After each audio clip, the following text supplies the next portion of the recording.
True crimers, welcome to Break the Case. I'm your host. I'm Jen Coffindaffer. Listen, I first of all want to thank specifically all those getting up so early this morning. I mean, 5 a.m. For those Pacific time and even the mountain and the central. This is pretty early. I wanted to let you know I'm up and ready to go because I haven't been to bed. Unfortunately, I think many of you knew I was traveling, and unfortunately, all our planes got canceled on Saturday. And then yesterday, we waited at the airport, let's see, from about 1 in the afternoon, and then we flew out at about 1:30 in the morning. Got here home finally at 5 in the morning. And so it's been really crazy. So I just wanted to let you know. But interestingly enough, my professional Bitcoin expert and I were on the same page from the beginning, or we're off the page from the beginning, because he was talking about Central Time as opposed to Eastern Time. So I just wanted to come on and let you know this, but I did not want to not be here in time when this was a very early start time for us. So I just wanted to, again, say thank you all for getting up so early. But he will be joining us probably more toward in probably about, I would say, 40 minutes. He said he was going to be on at about 1:45. So I just didn't want to leave you all hanging because you guys were so amazing to get up early. And I apologize for the misunderstanding. So I thought, anyway, we could break down a couple of other things why we are waiting. So I know this makes for a bit of a long live, but I hope y'all don't mind. And again, apologies. Again, I was working on Eastern, he was working on Central. So anyway, that's the case. I wanted to welcome Tracy Kitt. She says, I hope I can stay awake for this. It's midnight in New Zealand. Love y'all. Tracy, thank you so much for being here. I saw Adrian here, our Scotty true crimer. What time is it in Scotland? I'm curious. I could look it up, but I think it's 5 hours ahead of us. So you must be just in the middle of the afternoon, I'm hoping.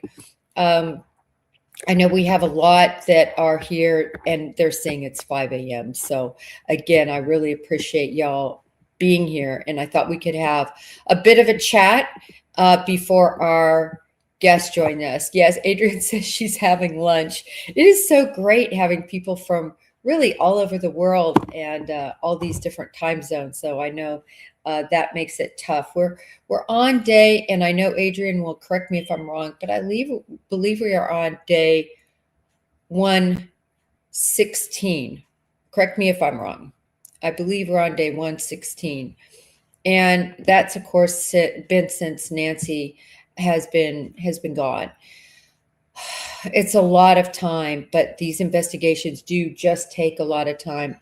I can't wait to have our Bitcoin expert up and back because he's going to be able to answer all of your questions regarding how in the world can an account be open or can an account be open and yet completely untraceable. He's going to go through those steps. He actually, and I thought this was so kind of him, he put together a bit of a PowerPoint where he wants to walk everybody through because he's concerned, and he actually went back on and answered all sorts of questions last time. So he's this way, he wants to make it very easy for everybody to digest because last time he was on, I think there were a lot of questions as to how Bitcoin works and so forth, but I really especially want to concentrate on how the Bitcoin really relates to this case. I also this morning, while we're waiting, and again, I wanted to get up early with you all, I wanted to talk a little bit about, let's see, I wanted to talk about the new folks that just became members early this morning. And I just wanted to say how much I appreciate you all. I know so many of you all are members already, so a little bit of administrative, but I think it's really important to recognize Michelle Huffman, Bias Bev, who's Kenkel's Karma. That is just so funny. I'm sorry, Bias Bev's Kenkel's Karma, and Marlene. So I just want to thank each of you for being a part of our true crime community here as a member. And then a member upgrade was Terry from Arizona. So again, I just wanted to thank each of you. I really appreciate you all so much. You know, as I really think about this case, and I also want to see if there are any questions or anything in the audience for me while we wait on our Bitcoin expert. And again, this was a miscommunication. We talked about starting at 8 o'clock. In my head, I had that as Eastern. And when I was just talking with him this morning, he meant Central. So I know you all are all here up bright and early. Of course, I was up ready to go at this time frame. And so I just wanted to come on so I didn't leave anybody hanging. So nevertheless, I'm here. But I did want to talk about really whatever you all want to talk about. Oh, thank you, Tracy. Thank you so much. I wanted to talk about anything you wanted to talk about in advance of our Bitcoin expert joining us.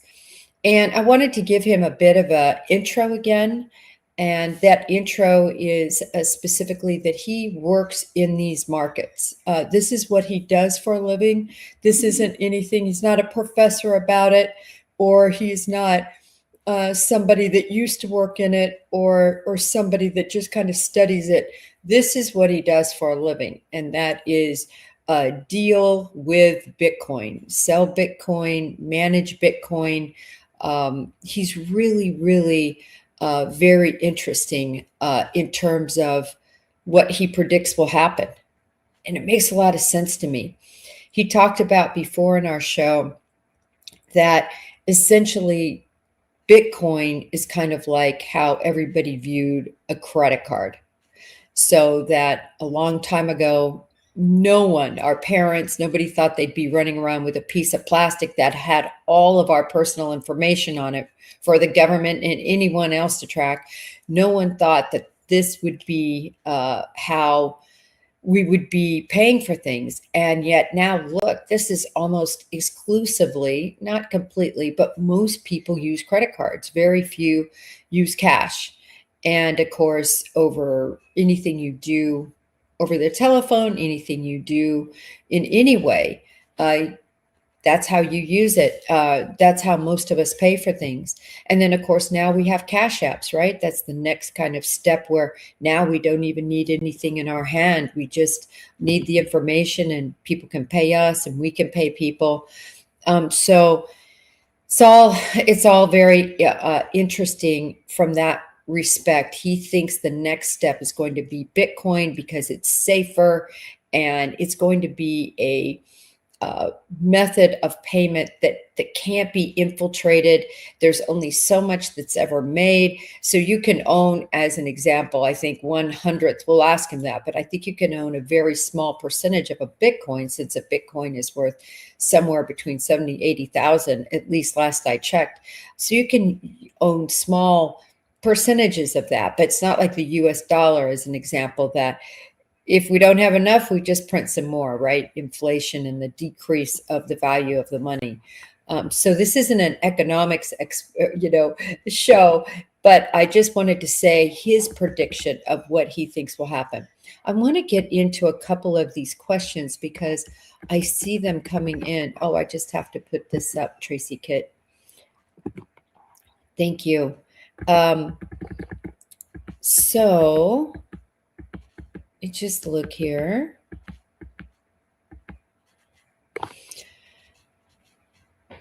All right, this is a question from Okie Dokie 7. The perpetrator was not too bright that the money would be traced from account to account until they were found. I think that might be part 2 of your question. Good morning. Here it is. Whether or not it was true at the beginning of the Nancy Guthrie case when they were talking about the ransoms and Bitcoin, I kept saying on the comments to everyone, and let me go on to the rest of the question, that the perpetrator was not too bright that the money would be traced from account to account until they were found. Yeah, and look at where we are today. Today, first of all, we have no rattling the cages, or, as we used to say, tickling the wire. The authorities have decided not to do it, and I understand it. I think the biggest reason why is they fear that if they do, the money will never be able to be traced. We're going to talk a lot about that. It certainly depends on the sophistication, but I'm going to have our Bitcoin expert actually get into this. Thank you, Tracy. Wonderful. Welcome, and thanks for joining in with our family, true crime community here. There was another question. Let's see. Jen, the FBI knows they can't track Bitcoin. I can't until there is movement. So why can't they put enough money in the Bitcoin account to just see and who moves and tracks it? Rianne, I've been asking that probably since March. Ever since I posed the whole idea that this could be a wrench attack. Also talked about the Bitcoin, putting it in the amount of money that we have on our cases to spend. It would have to get approved up the chain, certainly. It just makes so much sense to me in this case. And that's if they truly have no direction. Now, maybe behind the scenes, just like with the Idaho 4 case, maybe they have direction.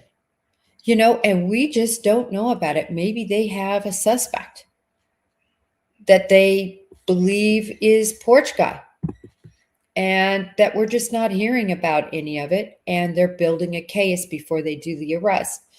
Now, the reason I find that scenario hard to believe is because we saw in the first part of this case that indeed, when they had information that somebody else might be involved in this, and I think pretty much that information started because the individual favored Porch Guy, looked like Porch Guy. And so for that reason, they built up the probable cause that they needed based on the caller or the person bringing them the information that they thought the person was Porch Guy. And they hit hard and fast. Now, part of that was because I think at that point, law enforcement believed maybe they could save Nancy and find Nancy alive. But that should still be the thought, even though I think most of us believe it is, a minuscule chance. I've showed other cases where even a woman in her late 80s was kept alive. I know that was only for days, but in freezing cold conditions, shackled in a trailer. She survived that. I don't know how anyone her age without proper medication, unless that was somehow purchased, I don't know anyone without proper medication, how they could survive this amount of time if indeed they needed that. And you heard Savannah Guthrie say in her live, or not her live, sorry, in her interview with Hoda, she said, in a sense, she's made her peace. She prayed. And when she was asking, I'm using my terms, but she said essentially when she asked God, that God said, you know where she is. She's with me. And so, that was her, she believes her mother is deceased. And of course, that's what was, I believe, said in the ransom note. And that's because we see the reaction. Yes, we understand what happened, but we want our mother back, even if she's not alive. We need this to have peace.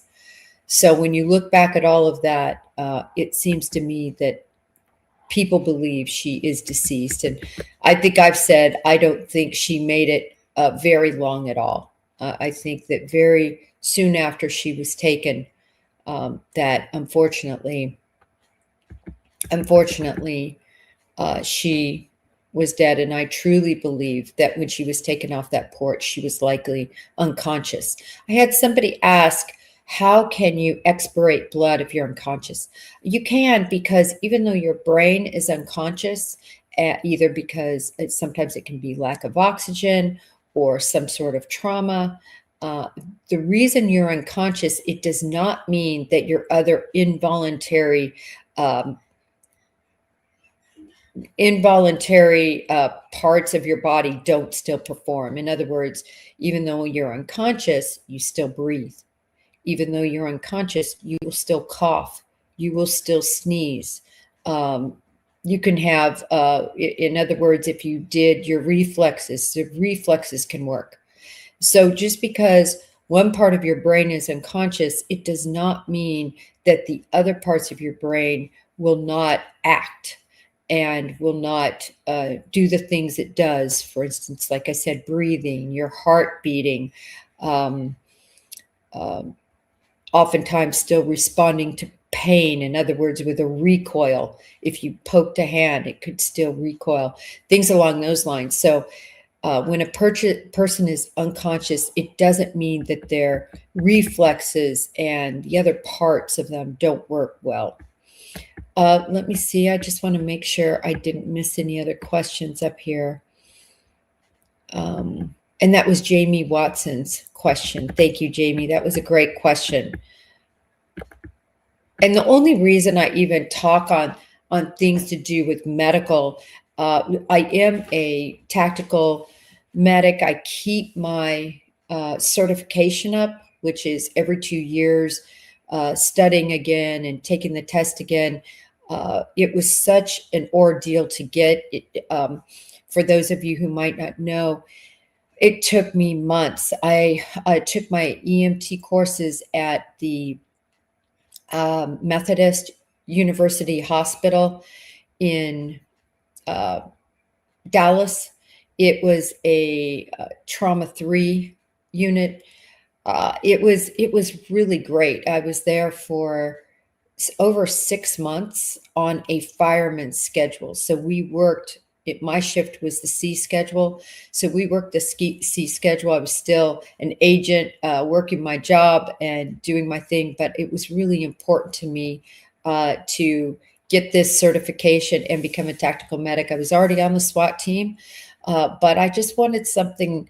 I've always been interested in medicine. So it was something that we as agents are allowed to do sort of extracurricularly, if you will, and that is get different certifications and work in different areas of the FBI, while our main focuses are, of course, with our investigations and our caseload and casework. All right, I'm going to continue down here, see if there's any questions until our Bitcoin expert. Yeah, I know what you're saying, Rian, Lucas, that they can't track the Bitcoin until there's movement. And I, again, just to readdress what you asked, unless they have somebody, which we have no indication that that's the case. We've seen what happens before when they have somebody in mind. It's baffling to me, but I think they have great concern. And I will say they have not been able to trace those email addresses yet for many of those emails that have come in. And I think I've pointed out that if they can't trace any of them, there is no possible way to say they're not interconnected. I just find the modus operandi interesting. So I know they have experts and FBI agents working on that. And I really hope we get to the bottom of those notes that were sent. Let's see, it's nearly 1:30.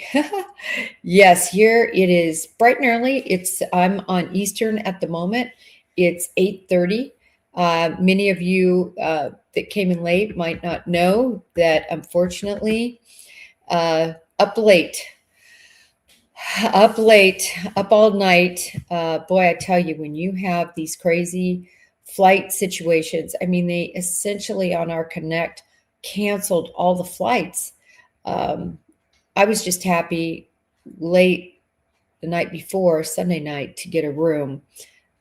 We did not get a room yesterday because we just kept being on standby. And like I said, finally we left, I want to say 1:30 in the morning, right around there. Insane.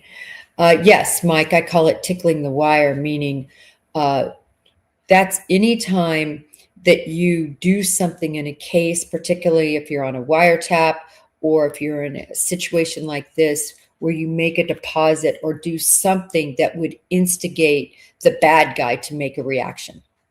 You tickle it, hoping that you get some new information that might lead to who they are. Adrian says, I know you've probably answered this 1,000 times, Jen, but don't you just think the perpetrator is a lot smarter than people think? He just seemed too calm and collected to me. You know, that's such a great question. And I'm convinced, and I'm going to put Porch Guy up here while we wait. I'm convinced Porch Guy, I think he's a mope, likely, from the standpoint that I don't think he's pulling the strings here. I know, for instance, Mac truly thinks he's pulling the strings. In other words, he's the one making the calls. He's the person that's doing this for his own reasons, because of his hate and vengeful nature against the Guthries.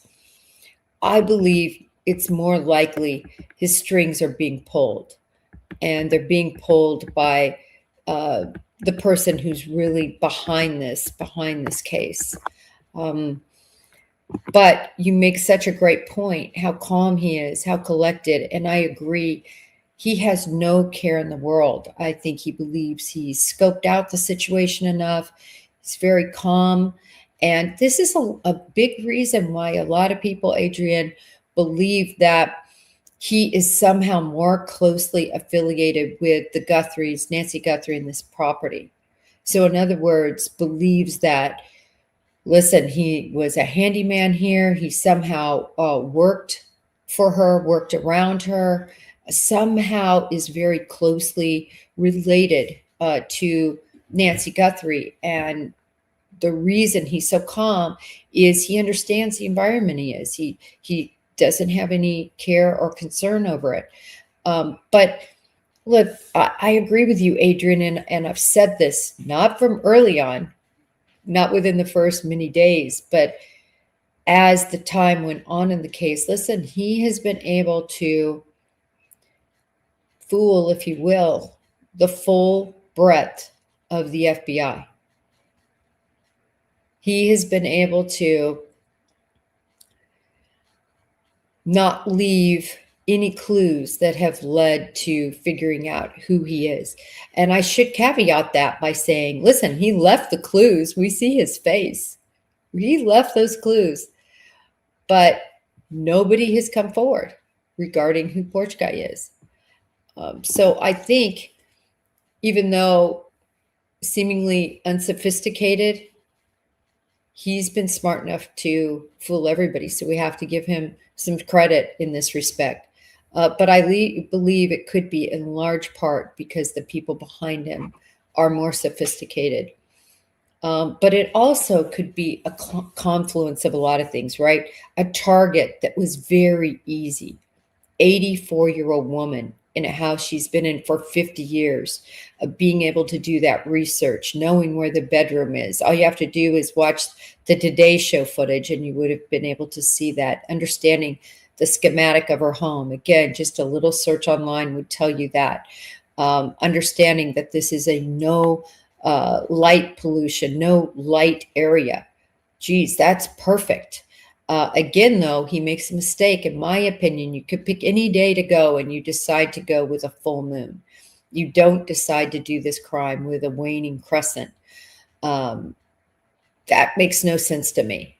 Or a moon that doesn't exist, where you don't see the moon in the sky. It makes no sense to me they chose to do it on a full moon. That's, to me, shows unsophistication, how he carries his gun, the fact that he goes up to the door and is unable, in my belief, what happened is he's unable to get that Ring camera pulled. He covers up. doesn't really like that. Obviously, he could have just used his hand. You could see how big these gloves are. Is he having more trouble than he thought gripping that phone? I'm sorry, that camera.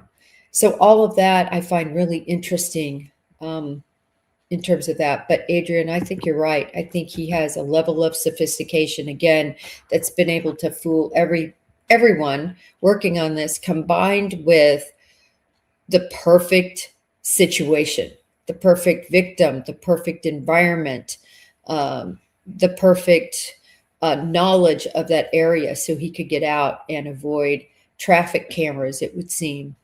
Likely had his lights off. That's my belief. He didn't even have lights on at all, knew that area well enough that he could make it through those roads. So unfortunately, the camera situation would be not as strong.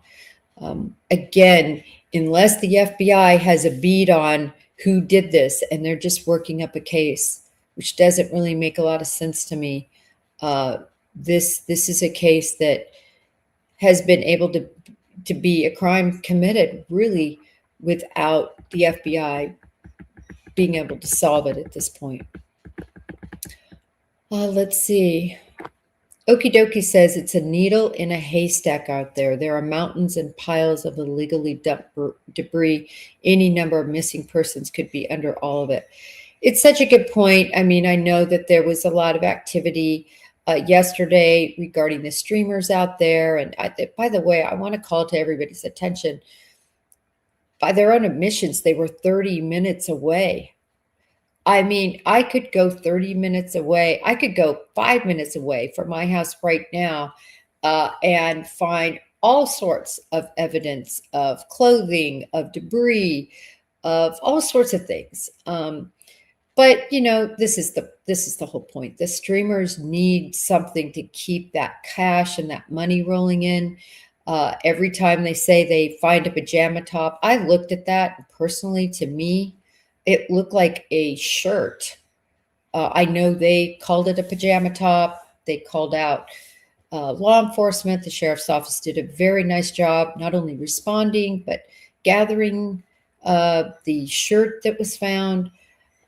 Again, it was 30 minutes north, or I'm sorry, 30 minutes away from Nancy Guthrie's house. Like I said, in this environment, where they live this close to the border, all the illegal alien traffic, I think I shared with you, 4,000 bodies have been found in that Sonora desert. A large part of those individuals, and I'm just going to put up one of our videos of this, and this, to his credit, was taken, or to their credit, was taken by Fox. Of course, my loyalties are with News Nation, but nevertheless, I always like to give credit where credit is due. And Fox did a nice job, I think, knowing the importance of letting everybody know what this area was like. And so they filmed some footage, here it is, of the surrounding area. Really nice job. So you could see, you could put Nancy out here in this vastness again with a huge head start, right? 2:30 in the morning. We know that law enforcement wasn't called out till 3 minutes after 12. And so you don't even have to bury somebody. By the way, this environment, I was just in it, is hard pan, meaning it would take a bulldozer to get through that dirt, or somebody with a lot of strength and very sharp tools to dig. It's just like, it's not dirt and it's not sand. When people say desert, I think they think that. This is hard as a rock to get through.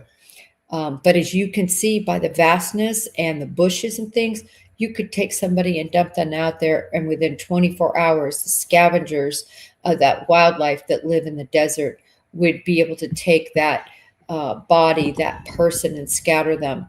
And again, 4,000 bodies have been found. I think I've looked over about a 10-year time frame, and those are just the ones found. I think we can all agree it never made much sense to us as to why in the world search parties didn't continue. But nevertheless, I totally agree with you, Okie dokie.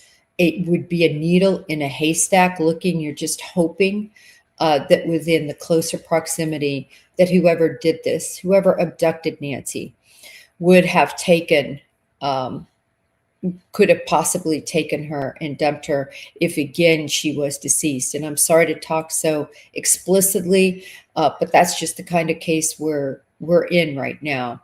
That what was done with Nancy? To me, that's the big question. What was supposed to have been done and what happened? I talked about a case where literally in a wrench attack that was very well orchestrated, with bad guys being hired, and what happened. And that was that they took this individual and literally went to an Airbnb. You know, I've said I hope law enforcement, on the outside chance that she was literally taken to an Airbnb. You know, you go to one, you pull up, you go in that garage. They don't have interior cameras at Airbnbs, and that's where you keep her. It's just a possibility. It's a possibility that should be explored. Obviously, they could have also scoped out some other abandoned place, not in the neighborhood, not that house. I don't believe that at all, but another place possibly easily. And this is what I said from day one, could have taken her across the border to Mexico. It's possible, put her in the trunk and never to be seen from again there. All that desert land.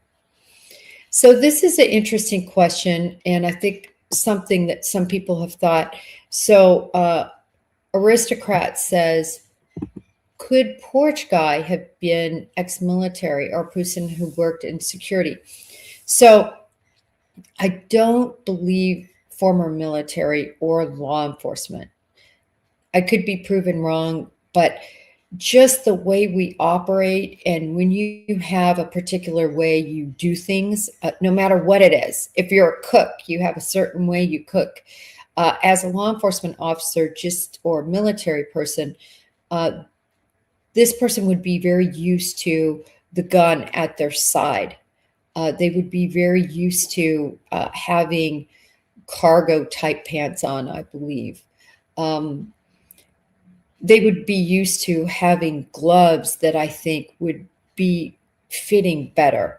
I just don't think that, for instance, also that position of the holster, this seems so costumey, you guys. It seems to me like somebody who is dressing up for this role and working at the behest of another, possibly. So nevertheless, they were sophisticated enough for us to be on day 116-ish, depending what time zone you're in. So I don't think they're former military or former law enforcement. As far as working in the security system industry, that's a possibility. I mean, you would still but you would be a civilian, and so not have that sort of expertise with firearms and with sort of tactically how to dress up for an operation like this. So that's certainly possible that they had some, experience with that. But then again, I find this part interesting. Wouldn't they know, if they were, say, in the security industry, that even though you take the camera, that it could record and be found? I'm not sure, though, anybody knew that. The Pima County Sheriff didn't seem to know that. I think how I recall it is he thought that was not going to be a road that could be followed, and at least by them, and passed it off to the Bureau, hoping something could be done. And of course, they worked with Google, and Google was a huge part of that. I mean, the Bureau couldn't have done that without the expertise of Google, because it's their system and they know it inside now. Let's see. Could the reason they were in the house for a time, could that have been for a sedative to kick in? Couldn't red and 8 be the red room and the 8th level of the internet, of the dark web? Patty, really good questions here. Let me answer them one at a time. I don't think there was any sedative used. I don't think that Porch Guy sadly cared. I believe that there was internal injury that she suffered, or she wouldn't have been expirating blood. So I believe that he was rough with her minimally, um, really hurt her. I don't think he cared. I think he grabbed her and took her and would not go to the painstaking lengths to acquire a sedative that could be traced back to him, possibly, unless he worked in the medical industry, unless he was somebody that was comfortable with needles. Many people have no comfort in that area and so would not want to administer such an injection. So I really believe that this was more violent than that. I think it was not quick, but swift. In other words, not a blitzkrieg like you see in so many cases where they just descend on the house and break in and smash and grab and get to the person. But I certainly think this was violent. And not that they beat her up or used a knife or pistol whipped her necessarily, because we don't have any evidence of that. It could exist and we just not have it. But we do know she was internally harmed because of that expirated blood. We do know she was alive when she left at least the threshold of that home. So that I have no question about. The question is, though, how long did she really live? And I think it would have been a short amount of time. If indeed Red and 8 that were involved in the Scottsdale wrench attack, who were the apparent ringleaders of that, if they were the same people that were being the ringleaders here and got this mope to do this crime, if that's the case, that's very interesting that Red could be the room and the 8th level of the dark web. I mean, I never knew it like that in the interactions I had with the FBI. But I think it's a very interesting question. And we wouldn't even know if it was the same wrench masters, if you were, that would have been in charge of putting this together and sort of in charge of finding Nancy Guthrie is a great target and figuring out, Savannah's wealth behind her and really figuring out who to target. That would be a rich style attack. We just wouldn't know if it was Red and 8. And we don't know if law enforcement has ever figured out who Red and 8 are. I've been keeping close track of that case, and I haven't seen that that's been decided. How long did she survive? I just doubt not very long. And the reason I say that is they are saying that the first 2 ransom notes were from the abductor based on what was said in those notes. If that is the case, everyone, the first 2 notes, recall, one came in on the day after. So not on the first, the day of the abduction, but the second. And then recall the second, the same note, but it came to TMZ 13 hours later, which put us on day 3. So I believe they had no proof of life at that point. Although I've highlighted a lot of other cases where even without proof of life, families have paid ransoms. They've paid even without direct proof of life. So it's just very interesting when you look at that perhaps they were counting on that. Or were they counting on the FBI telling them don't pay, which is what the FBI would say without any proof of life. And even with proof of life, the FBI mantra in the United States, not abroad, I've talked a lot about that, is to not pay. And I think there were a lot of concerns about the Bitcoin and being able to trace that. Let me see here. Did they leave her nearby? I agree with you. That's why I'm so disappointed that the Sonoran Desert was not more closely searched. It just makes absolutely no sense to me that the search was called off within 48 hours. I understand that at that point they knew that um, they had the information that led them to believe this was an abduction, and so they wanted to do a more targeted search based on investigative findings. But you got to still search. People get rid of things, people get rid of bodies, people get rid of items that would have been used in the crime. There's just absolutely no reason to not continue to search other than resources. And at that point, you had the president of the United States saying anything you guys need, essentially. And you have Kash Patel saying the same, the full resource. He said he sent, Kash Patel says he sent hundreds of agents to help.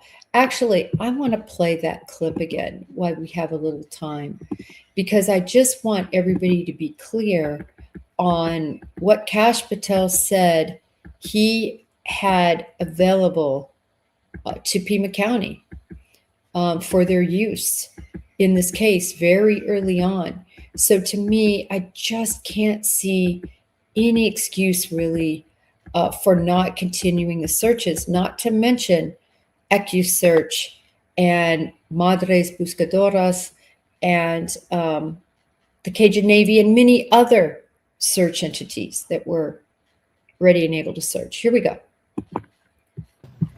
In the Nancy Guthrie case, I got frustrated because I knew from my sources they were trying to keep you guys out. They did. They did keep you out. And look, here's how time matters in an investigation. The first 48 hours of anyone's disappearance are the most critical. And here's how these cases works. It is a state matter. It's a state and local law enforcement matter. What we, the FBI, do is say, hey, we're here to help. What do you need? What can we do? And for 4 days, we were kept out of the investigation. And when we were finally let in, Sean, look what we did. We went in and got the Ring doorbell. And we said, hey, is anyone talking to Google? I called the leadership at Google and I said, look, we know that there was not a subscription service to capture all of the data that would have been captured had there been a subscription service. But can we go into the cache? Can we go into the data before it's deleted and see what we can find? That's why you have that image, because the FBI worked with Google to put that image out. Another thing we asked to do. You guys got that tape, which was the biggest breakthrough during that case. We could have gotten it days before. We could have also maybe gotten more data had we been let in early. Why wouldn't they want your help? Why did they send the DNA to a lab in Florida, not Quantico? That's the other thing that you hit on, right? Again, we were saying we'll process it. I launched hundreds of agents and intel staff to Phoenix and Tucson just for this case, just to be on standby. And they didn't want just you to there. do the canvassing. And we said, we'll take the DNA. And again, it's a state and local matter. So it's their call on where to send the DNA. We have Quantico, best lab in the world. I had a fixed wing aircraft on the ground ready to move it immediately through the night. Did they just say no? And they said, we're sending it to Florida. And then, I don't know, they have 60 jurisdiction. days. They have jurisdiction, so it's their call. So bad call. Well, that's for the American public to decide. And what we can do is continue to offer support. We would have analyzed it within days and maybe gotten better information or more information. Our lab's just better than any other private lab out there.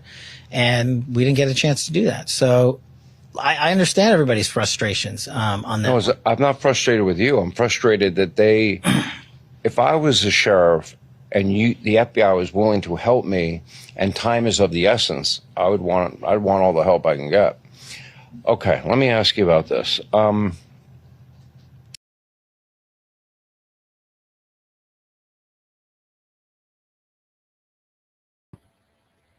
All right, so that was that bit of footage. I just wanted to remind everybody about what they said, specifically about the hundreds of agents that were offered, of course, the plane being offered and all of that. I just wanted to sort of remind everybody at least what Kash Patel said, and I think that it's true. I don't think he's lying there. He has no reason to lie there. I've also seen other statements. We've talked about them. They were posted from the FBI regarding the hair, saying, listen, this is not new evidence. This is evidence that has been there. It's just now we are finally getting it.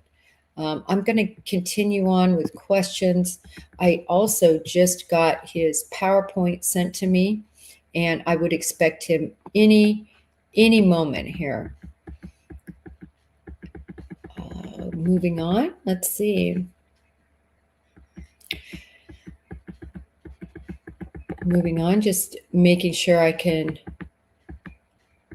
let's see. Rian said, Jen, I know Nanos stopped the search after only 1 day, but can't the FBI give permission to search? We're never going to find Nancy if nobody is looking. It only makes sense.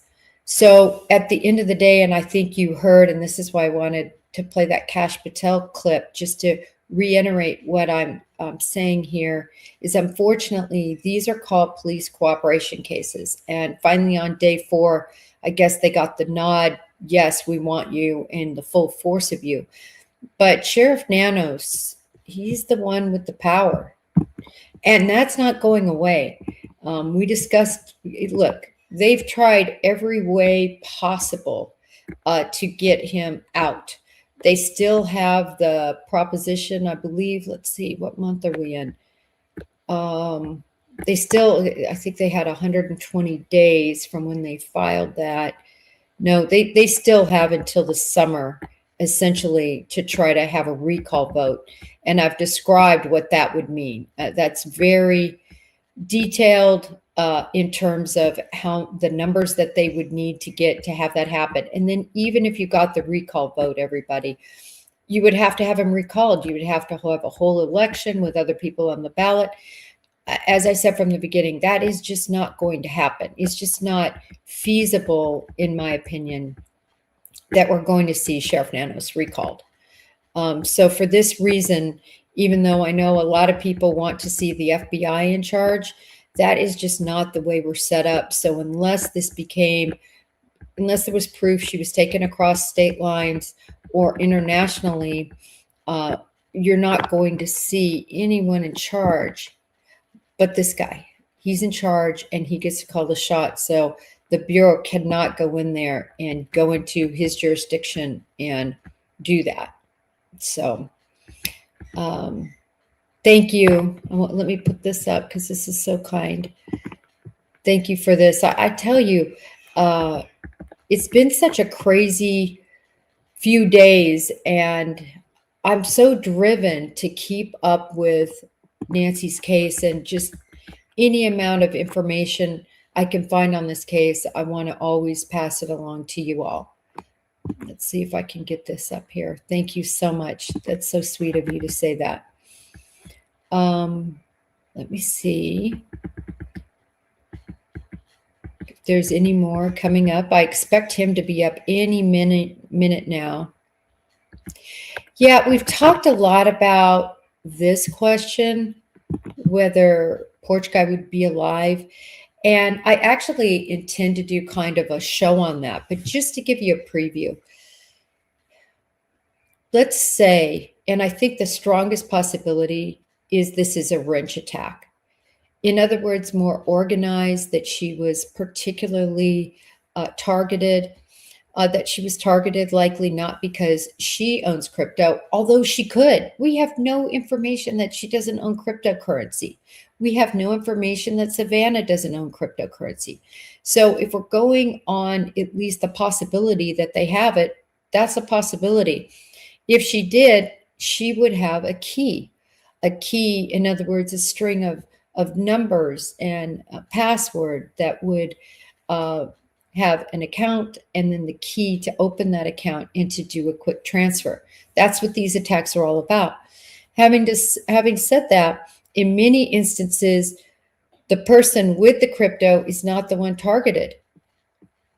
It's the person who is a relative of the person with the crypto, because they're easier to get to, and they're much more easily able to be coerced, I think. In other words, where we've seen this act out is, can you imagine it's you being beat up. Maybe you're going to just take it and not say, but geez, if it's your mother being beat, being kidnapped, these people, these wrench attackers understand the power of a relative being taken. So just say that that's the scenario. Let's just say for the moment it's a wrench attack. If it is, then the person in charge and the perpetrator, the mope that's doing the hard work, doing the work in the forefront, that person, there's a huge chasm between the two. In other words, likely not going to be known. Likely not going to be known to the individual. Remember, in the one we've studied, the one that took place in Scottsdale that we talked about, I did a whole episode if you want to look. It's back in March. I think I might have done it, believe it or not, on St. Patty's Day, on March 17th. But I've been talking about it since before March 6th. In fact, Newsweek was kind enough to call me and do an interview with me on the wrench attack prospect, on particularly that attack that took place in Scottsdale. And so they did a whole article on that possibility. So it's been going around a long time. I think people are finally starting to, see it as a possibility, the possibility that I think is truly, truly very possible. But in these types of cases, you wouldn't whack porch guy. You wouldn't whack, for instance, those two boys that did that attack, even though they got caught. You're not going to do anything to try to whack these people because you're insulated and you don't want to cause more attention to your overall huge overarching scheme. So because of that, I don't think if it's a wrench attack, you would ever kill. So let's go through the other scenarios. The other scenarios that people have said, and they keep saying it, is that the family is behind this. They do not care that Sheriff Nanos and Pima County put out a statement on behalf of law enforcement, on behalf of the investigation, that no family is involved. They want to ignore that statement, and I understand they're angry at Sheriff Nanos. They don't have the trust in him. But I believe that statement is true and valid. And but there's still many people, many millions of people, I'll even say, that say, no, this is Sheriff Nanos is very much not telling the truth. He's hiding the truth. He's even involved in obscuring the truth, and the family is behind it. So let's just say right now the family is behind it. Let's say that they hired this porch guy person to perpetrate this crime, to take their mother, and then pretend to stage this whole thing, and then pretend to extort her, and then kill her. If that's the case, which again, I strongly believe it is not, but let's just entertain that. Would you, as the family, now conspire to go after porch guy and kill him? I just don't think Savannah would do that.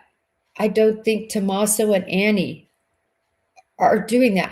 I just don't think they're on the dark web finding a person, or that they got their drummer of all people. That poor guy's life has been turned upside down with this case. But nevertheless, it doesn't make a lot of sense to me that you would further expose yourself by trying to kill porch guy.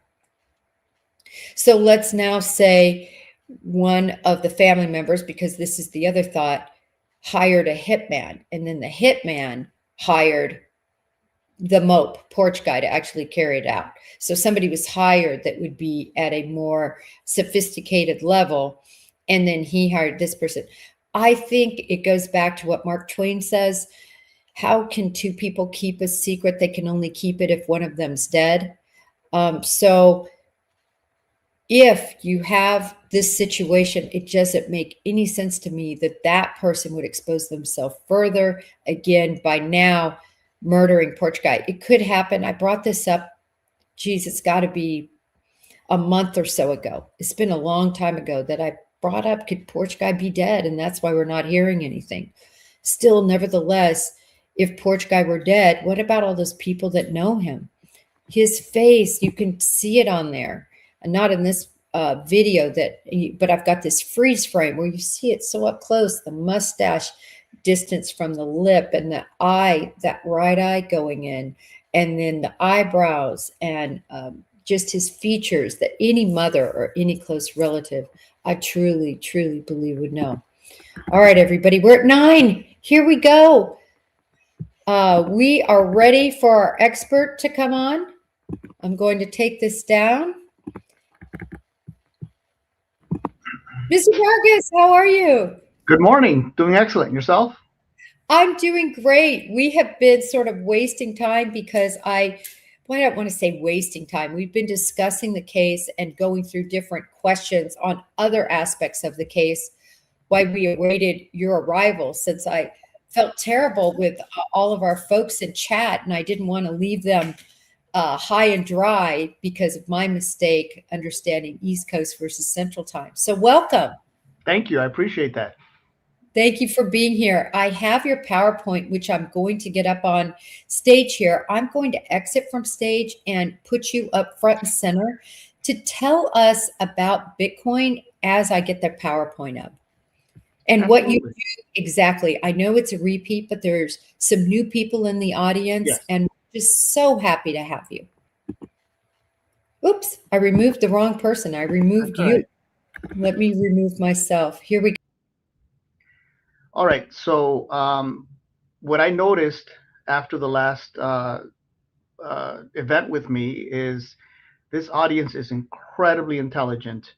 I completely was surprised in a good way that your people know what they're talking about. They understand. They had some questions that I didn't answer. They had some questions for some things I didn't explain correctly. And so I appreciate the opportunity to come back on here and to maybe a little more simply for some members that weren't here the first time, explain what Bitcoin is, what it means.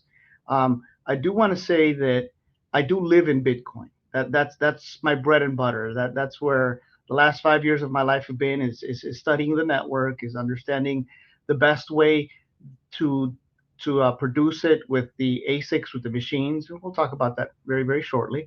So that's who I am. Now, I have been following this case a little bit, not as much as you all have. That breaks my heart. And as a son of a mother, like most of us are, a child of a mother, I hope that we find what's going on. We figure out what the issue here is, and who these people are that hurt Savannah Guthrie's mother. But unfortunately, I'm not the detective that you all are. I'm an operator. I'm somebody who wants to understand the physics behind developing and creating this Bitcoin and control it better. And anyway, so to that end, I have developed a little short. It's about 10 slides, and I don't want to be very, very long with them. Give you a PowerPoint here to kind of go through what Bitcoin is. Great. So this is my question for you. I was just out of the studio specifically pulling up your Bitcoin file, and I was able to get in, but it won't allow me to go to stage. So what I'd like to do is do a share screen like Sure. we did before. So let's go ahead and do that route, if you will. I think you were able to bring that up computer, and then I will add it up this way. And plus this way you could sort of control it in case you want to go backwards or forwards. That's not a bad idea. Okay, we'll do that right now.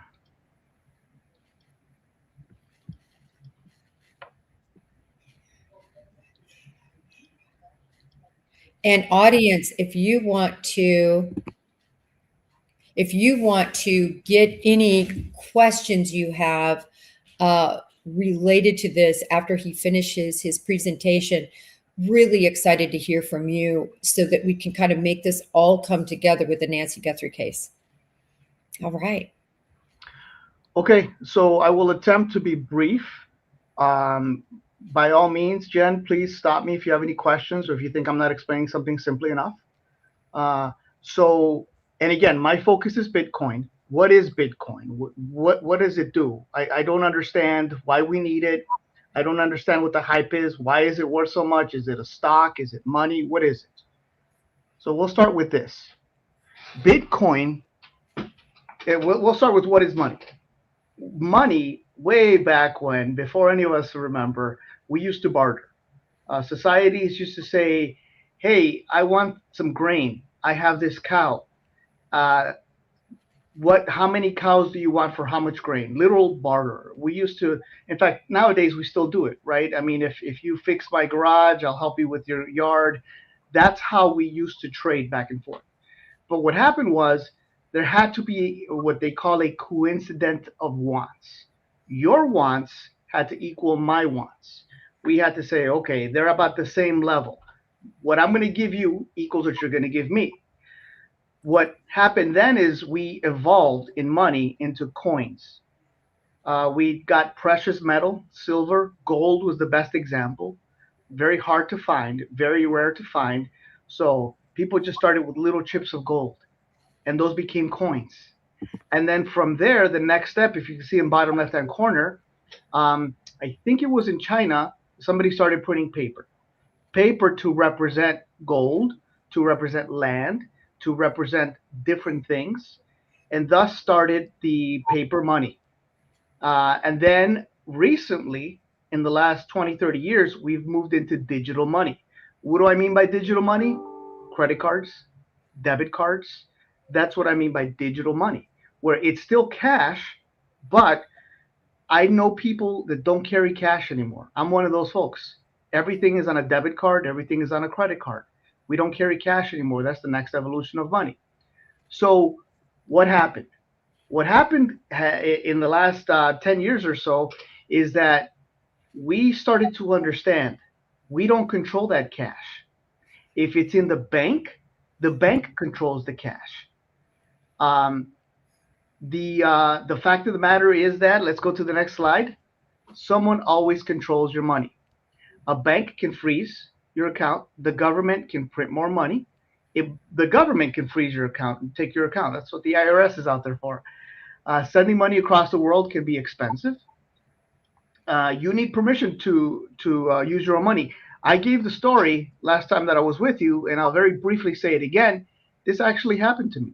I went out to buy a car. It was a Saturday, and I tried to get more money from the ATM machine, and they didn't want to give it to me.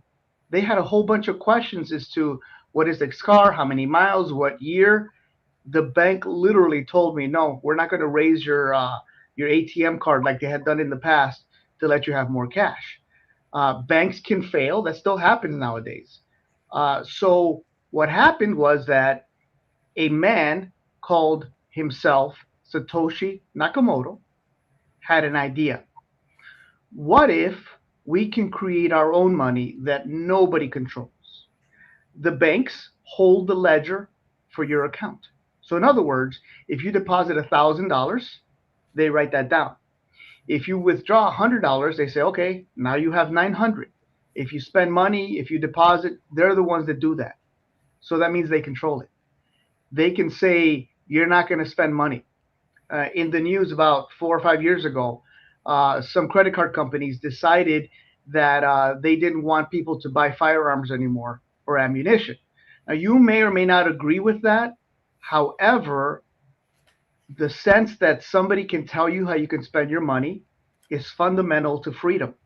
It's like, I get it. You don't like how I spend my money, but it's my money to do with as I please. So in comes a functionality, something that says, hey, let's replace money. Let's evolve money to something else. Bitcoin is digital money that not a single person, a company, a government, a bank controls.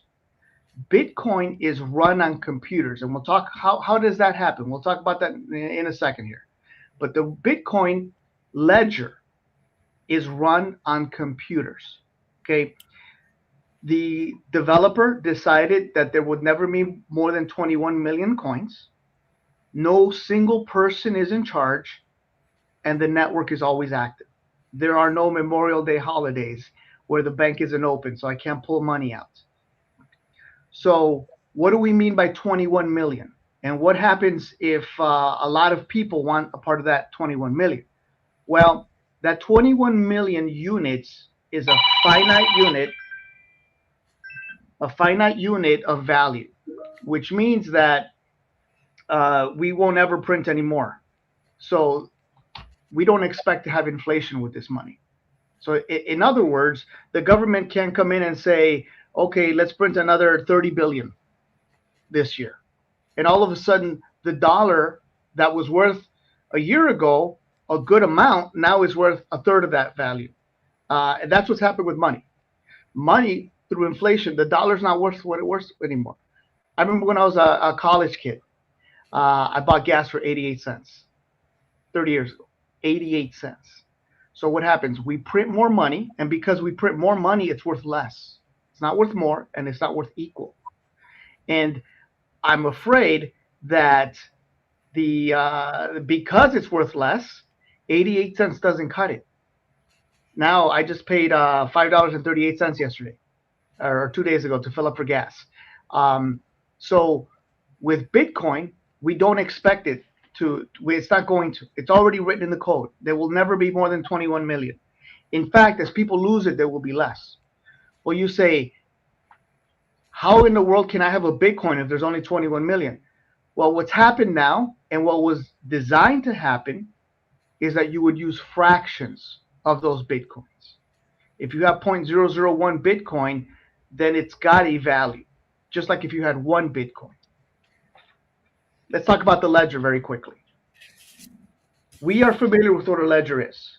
Your bank holds your ledger, and as you can see on the left side of this slide, I gave you just some very, very simple examples to understand how the bank would hold your ledger.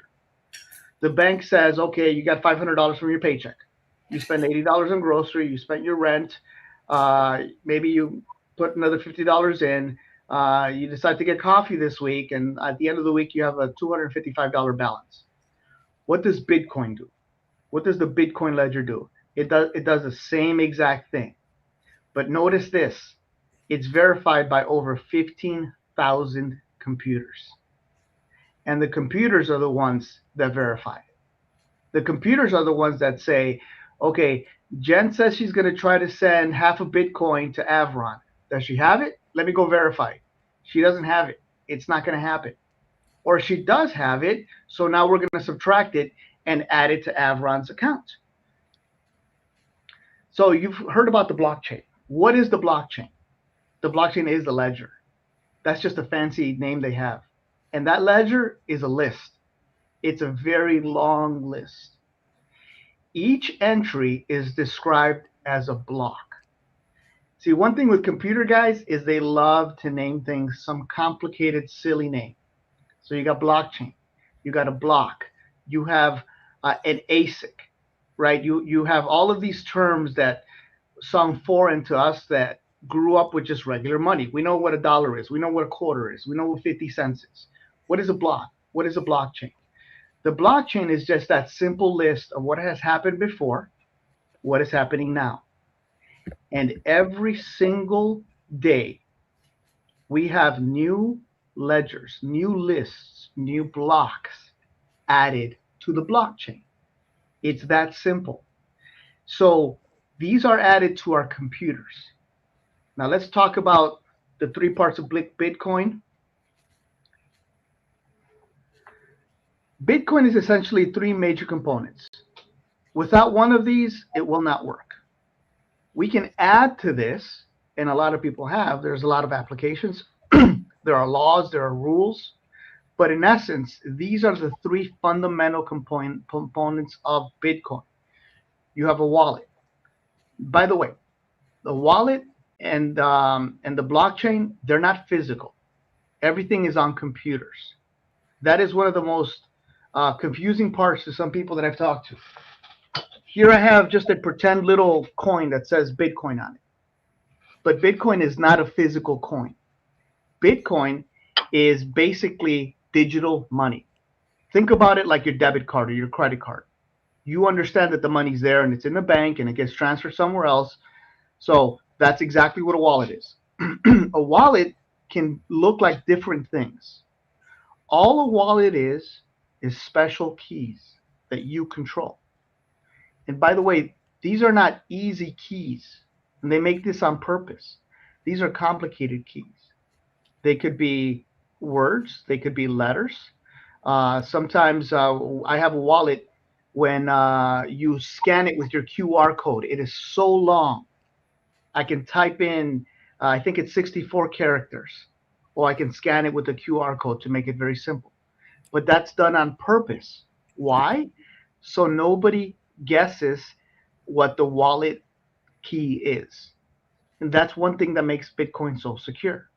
When you get a wallet, it starts off with 0 Bitcoin in it, with a $0 value. And you're told by the different wallets, save this key. Don't lose it. Because if you lose it, you lose that Bitcoin, that money, that value. The second part of Bitcoin is a node. A node is just a computer. That's it. They call it a node because it only works for the blockchain. It's a piece of software on a computer.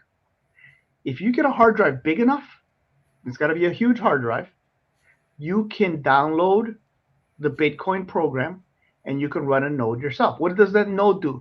The node is what verifies the ledger.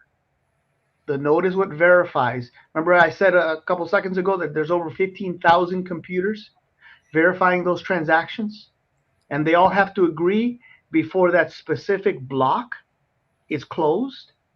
That's what the node does. They're just regular computers. They look like computers you and I see on a daily basis. They don't look any different. They're a laptop. They're a desktop. Here I've got 2 computers. They're older computers. I bought a 2 terabyte hard drive for each one of them. And I downloaded the Bitcoin node, the application, and I'm running 2 nodes here. At every one of my sites, I run a node, at least 1 node, sometimes 2. Why? Because the more computers that are verifying the blockchain, the healthier it is, the more secure it is. Lastly, we have the ASIC.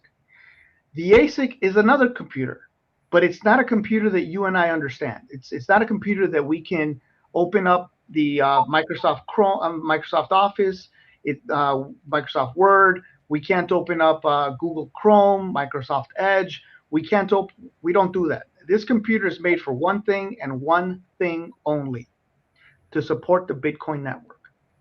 This is what we do here at Easy Blockchain. If you have one of these computers, you don't want to run it at home if it's a big one. They're very, very power hungry.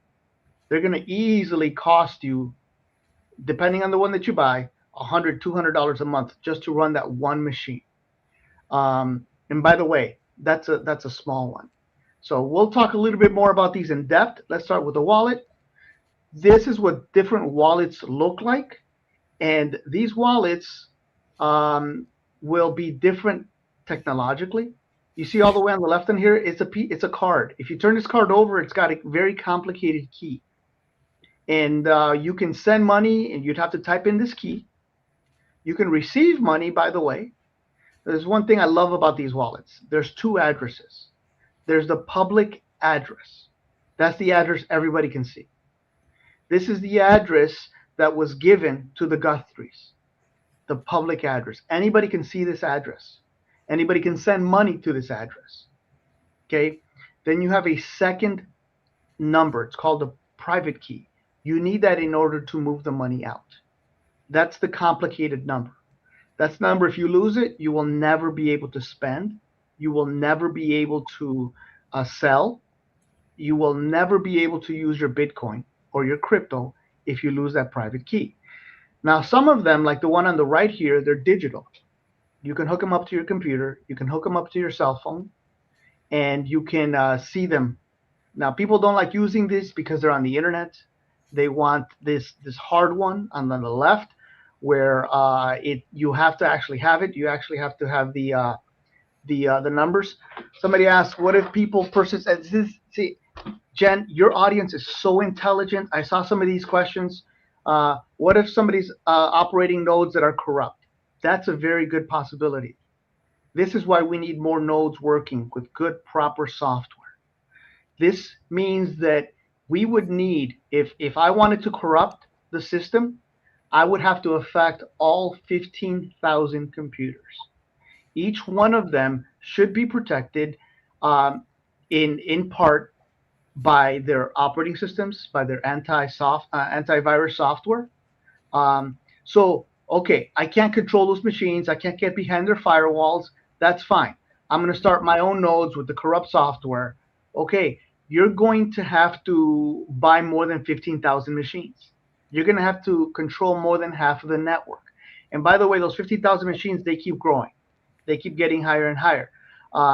So it's very, very difficult to go out. Imagine trying to convince 15,000 people to do the same thing, to agree on the same thing. Imagine convincing 15 different people. Okay. If you lose access to your Bitcoin, it stays there and it never moves, and it will never move at all.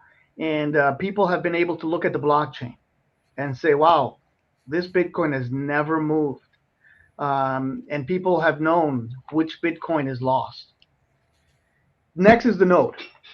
Okay, this is what we're talking a little bit here. Somebody asked earlier, what if people control the node, they corrupt the node?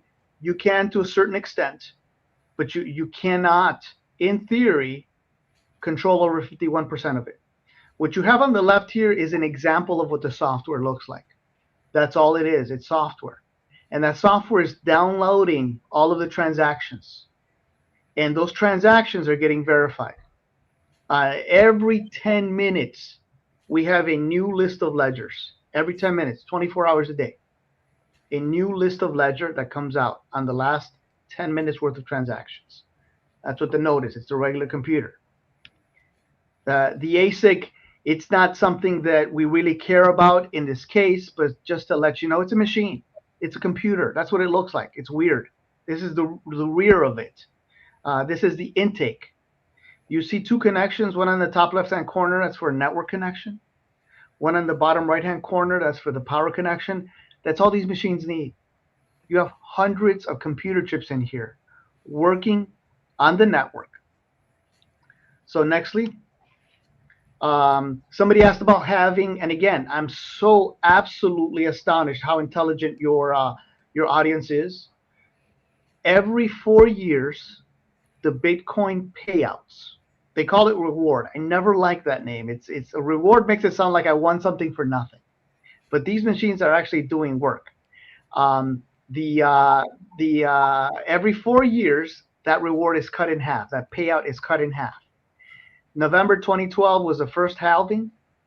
At that point, Bitcoin was worth $12.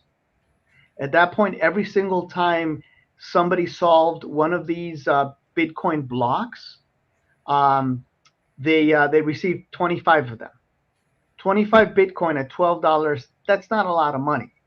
Fast forward approximately 4 years later, the reward was cut in half again, but now Bitcoin's worth $663. Fast forward to January 2020, the reward was cut again to 6.25 Bitcoins every 10 minutes for every block solved. This is the work that these ASICs do.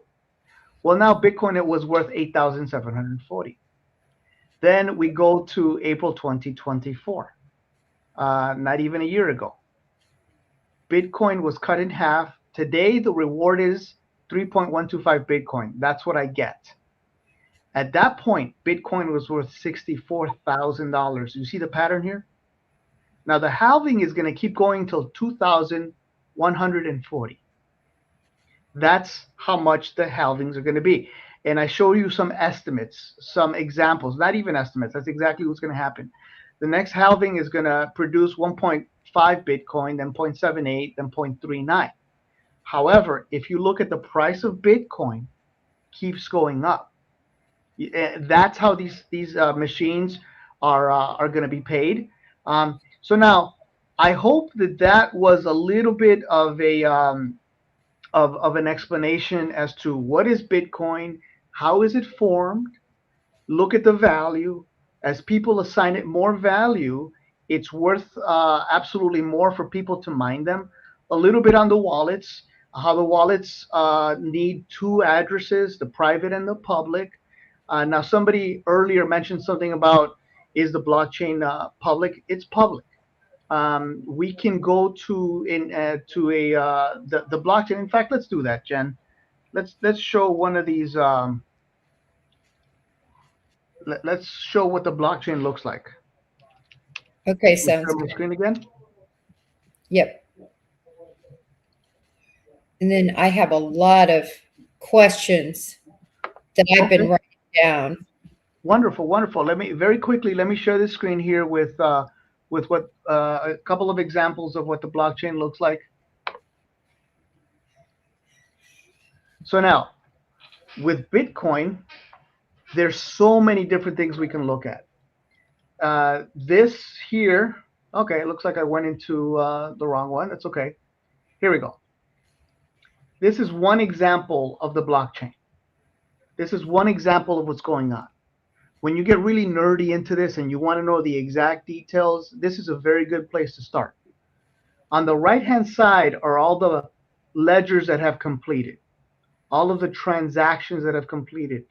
I'm not going to, but if I go all the way back, I'll go to the first one. These are all interconnected. The last one is connected to the next one. Every single one of them are interconnected, so much so that if I try to crack one of these, I'm going to have to crack all of the ones that come after it. I'm going to have to make sure that that math is perfectly correct. It is impossible. Now, I am sure somebody is going to ask, what about the new computing systems that are going to come out? The computers are getting a heck of a lot faster. There's a term coming out called quantum computing. Well, that's a very good question. And if we never upgraded the Bitcoin network, absolutely. The new quantum computing can crack it. I can get the keys for the blockchain for people's wallets and transfer them. However, Bitcoin will also get upgraded with this new computing, these new algorithms. That's baked into it. So a lot of people are saying, oh, quantum computing is going to crack Bitcoin and they're going to find your wallets. Well, guess what? They're already working on upgrading it to quantum. So now, I'm not going to belabor it, but if you wanted to go in here, you can go and click on all the different transactions. You can look at all the different, and as I click on these things, I'm clicking on wallets, I'm clicking on transactions. It is a complicated mess. Okay, here somebody, for example, they sent 0.00613186 Bitcoin. I can click on it. I can see the different things that this wallet has done. This wallet has done different transactions. I can go into other transactions. It is a hot, complicated mess. So now brand new fields of work have been done to start studying these and understand them. What I showed you here, I don't want to show you too much, is just one way to go track the links and the transactions. Where did that Bitcoin come from? We can wait and see where is it going next. Now, to go back to our previous, and I'll be done with this, Jen, to go back to our previous conversations in the last one. Yes, you can see it. You can see when it leaves and it hops to a different wallet, but there are ways to hide it. There are ways to keep tracking it. But at the end of the day, the fact of the matter is, I gave it a lot of thought, Jen, and my thought would be the best thing that could have happened is that these kidnappers, these evil men that have done this, they can very easily have sent another wallet in secret and say, hey, this one's out in public. We're not going to touch that one. We want a different one. And if the Guthrie family so chose, they could have said, okay, I'm going to open up a different wallet that nobody knows about, and I'm going to transfer some money. The FBI could very easily have said, okay, we're going to make a test transaction to this new wallet. We're going to send them 10,000, 50,000, but we're not going to make that public. And all of these hundreds of thousands of transactions that go on, it could be any one of them where this could have happened. So where very logical people could have said, it's worth a try. It may have been tried. I would not put it past anybody to have tried it. So I know there was a little bit of complexity in it. Well, I'm trying to make it simple.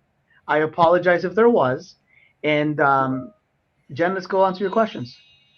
Yeah, no, that I thought that was very good and very succinct. Look, it's complicated for those of us who don't have Bitcoin and don't use Bitcoin, but I want to directly intersect now that we have a much better understanding of Bitcoin with the Nancy Guthrie case. And I like what you said there because I talked about tickling the wire. In other words, using the address, the Bitcoin address that would have been in the ransom notes.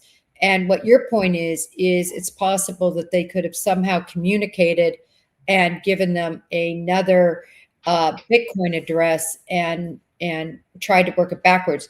This is the only problem. Unfortunately, in this case, it's been a one-way direction in terms of communication.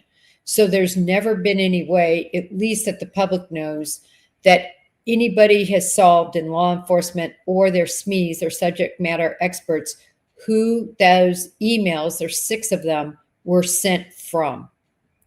So there's no way to communicate backwards. That's how sophisticated this group is, that they were able to send these emails to these media outlets, and the media outlets, they haven't been able to figure out who sent the emails. So there's no way to communicate with them. It's just a dead end. And that's what of course, they're trying to do. But when it comes to Bitcoin, can you give us can you answer this question? How can you set up a Bitcoin wallet without it being able to be traceable? And do most people do that, or for most people it's traceable? Or do you have to have some level of sophistication to do that? That's a very good question. There is a little bit of sophistication. The best way to do something that's completely private where nobody knows would be, remember we talked about the 3 different elements? The one of them was a node. I get a computer and I download the Bitcoin application. It's available. You can go to Google and search download Bitcoin app.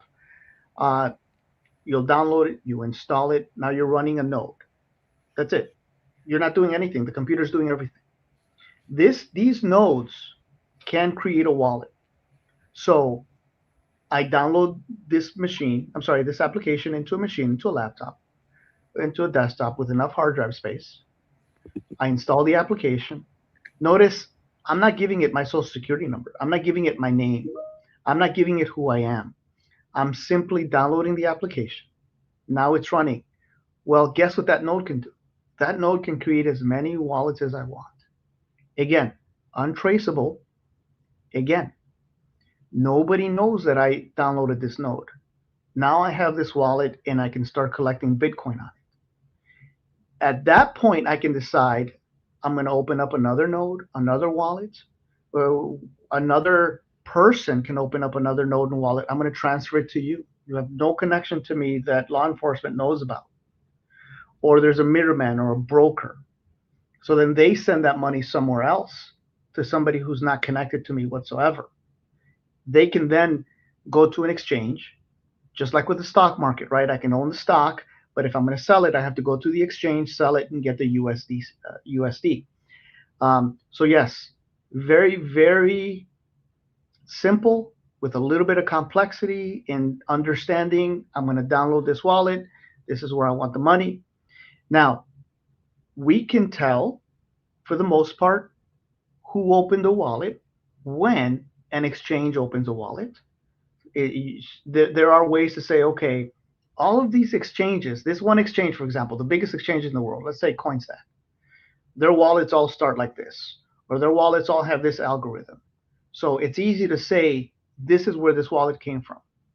If a big enough industry opens it or a big enough company opens it.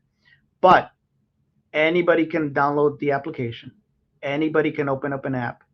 See, somebody asked, Bitcoin wallets can have more than one address. If I send a bit to one address, can I see that transaction looking at the secondary address? Again, incredibly intelligent questions. No. If you have different addresses, you're only looking at that one address. So if you send it to a different one, or if there's a second one in there, it complicates things. How effective are Bitcoin blenders? Less and less effective. What is a Bitcoin blender? It's an application where some people said, well, I don't want to be traced on Bitcoin. Let's develop a way so we don't trace Bitcoin. So we got a bunch of transactions all sent to one central place, and these transactions are then resent back to me in a different method. So let me see if I can explain this to you a little bit simpler. Let's say I want to clean $100. I put it in a kitty in a pot with a bunch of other people who are doing the same thing. And then after putting these $100 in, everybody else putting their money in $1,000, $20, $10,000, whatever the case is. Then I'm going to say, okay, I'm going to pull 20 out right now. Okay, now I'm going to pull out 50. Now I'm going to pull out 10. So then I get my $100 back minus whatever fee I'm going to pay if I pay a fee. But I'm not getting the same $100. Somebody else got that $100. I'm getting somebody else's 20. It's called a blender or a mixer. It was a way that was effective a while ago. But what happened is that it's always a cat and mouse game, always. Law enforcement got wise to that, and they started looking at everything that came in and out. And so they said, oh, you got $100 in and you got $100 out. We know who you are. Somebody says seems shifty and corruptible. I agree 100%. Such as the US dollar, the peso, the dinar. Everything can be shifty and corruptible. I agree 100%. So somebody says, can Bitcoin be laundered by trading Monero or similar? I am just always impressed with these questions. Absolutely. That's another way that is being exploited now. These coins called Monero, there's another one called Zcash, and there's a couple of others. They're called privacy coins, where they literally hide the transactions, but we don't see them. We don't see where they went and where they arrived. These privacy coins are becoming bigger and bigger and bigger. In fact, Zcash, which is one I follow very, very, very closely, just hit their 1-year high. I think it was yesterday or the day before. In my opinion, you're going to see that these things are going to be worth more valuable because it's harder to track than Bitcoin. Somebody asked earlier, I had the question, but I forgot it. Jen, do we have any other questions? As children learn about money in school, are schools teaching kids about Bitcoin? They will be, but I'm going to tell you, my nieces and nephews, as young as 7, 8 years old, and as old as 18, they're learning about it themselves. They're asking me, hey, send me some Bitcoin. And I'm not teaching them. They're on the YouTube asking, what is Bitcoin? Jen, go ahead. I'm sorry. No, I was just going to say, I have a lot of questions here. I've got them kind of lined up. Please. So I'll put them on the stage and then you can address them as you see them. So this is talking about viruses. Okay. So it says, will we ever get around viruses? I'm sorry. We will never get around that virus. Viruses will not redirect the value elsewhere, or it's just going to be gone. Well, sorry, the precursor to that was what happens if there's a computer virus in all of these nodes that are set up and one node goes to another and this virus spreads. This is kind of the back end of that question. Absolutely. And that's the beauty of the network, is that these computers are not connected to each other, right? So there's millions, tens of millions of computers out there. We don't know exactly who's running the Bitcoin nodes to track them and trace them. We can just put viruses out to try to catch them, but we have strong antivirus software. It's a game of cat and mouse. Is there a way that we can rename anonymous on the blockchain? Oh, absolutely. I mean, I can open up any wallet anonymously. Like I told you, one of the best ways to do it is to download the Bitcoin app, start the node, and say, start it, give me a wallet address. And I can say, hey, Jen, send me 0.5 Bitcoin here, and nobody knows. Jen will know, but what can I do then? I can send it to another private wallet. Or I can just say, oh, Jen's going to forget. Maybe she does forget, and she doesn't know that wallet is mine. So let me ask you this. Let's break it down this way. How I understood it last time we discussed all of this, it's difficult, but it can be traced. Like back in the day when a ransom would be paid with money, right? It's paid with money, and cash is so easily dispersed. But as an example, you knew the money that was paid. We knew the Serial serial number. numbers. So even though you might take that money and fly to Sweden and then exchange part of it and then fly to Mexico, whatever, use foreign countries. And then sooner or later, as you're trying to look out for this money, some might show up at a 7-Eleven in Minnesota or whatever. Now you have one breadcrumb to try to work backwards. And it's very complicated and it's very difficult. Is that a reasonable analogy to Bitcoin, that it can be traced no matter what, or would it really be gone? That's a very, very good question. Let me answer it with this. Back in 1862, the US government started putting serial numbers on money. Why? Because they had that thought. We have to be able to track this, to know where it's going, who has it. The evolution of technology says that in 10 years from now, 20 years from now, we'll be able to look at blockchain and understand it a lot better. What happened? Who did what? Technology is being developed today to track the blockchain. So it may not be very easy today. It certainly was not easy when it started, but eventually we're going to be able to understand these traces better. People are already attempting to crack these privacy coins like Monero or Zcash to know where is the money going. It's a game of cat and mouse, right? Somebody mentioned, hey, this sounds very fishy, very corruptible. It absolutely is, but you also have the light side, right? The side of law enforcement, of good men and women who care about people and lives, that are out there trying to catch these mice. As long as somebody's out there doing something wrong, there will always be somebody out there attempting to catch it. So this is, who is they if no one controls Bitcoin? Forgive me, I guess I don't understand the question. When we say they, we're talking generally, right? Maybe we're referring to the criminals. Maybe we're referring to the good guys.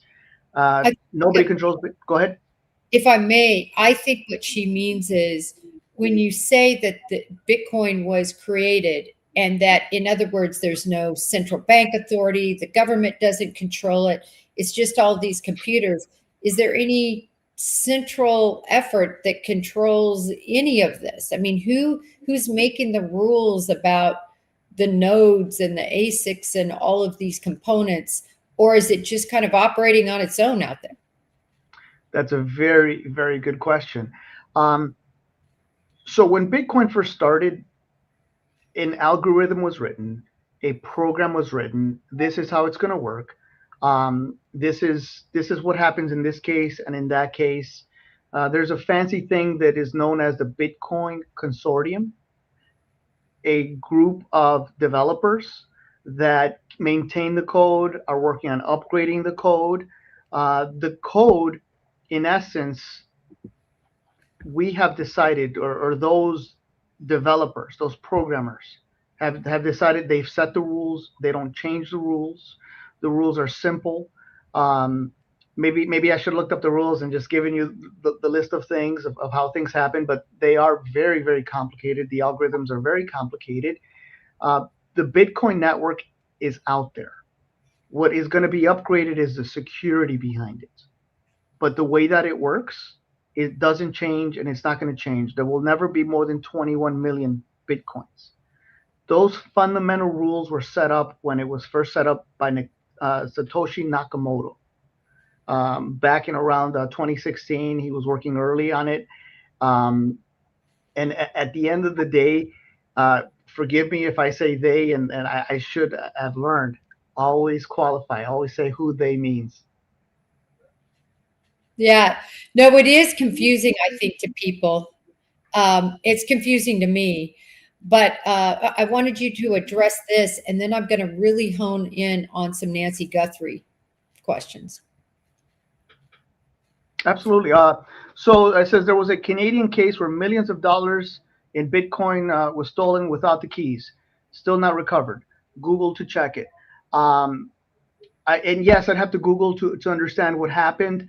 I do know that the first generation of security, and this is where I tell you security gets upgraded. The first generation security was a little bit easier to crack. I can keep people kept their keys on their desktop. So if they got a virus and people downloaded their files, they're like, hey, what's this? What's this key? And if that's what early on had to get fixed right away is your keys, how they're hidden, how they're used.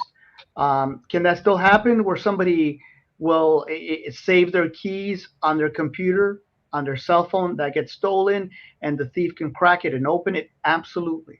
And this is why it's you find people will write down their keys and put them in safety deposit boxes and not keep it anywhere else. So tell me this. When this Bitcoin that's lost forever because people forgot their keys, so it's just sitting there, how much is lost so far? Or do we know that number? There's an estimate. Let me ask Google real quick.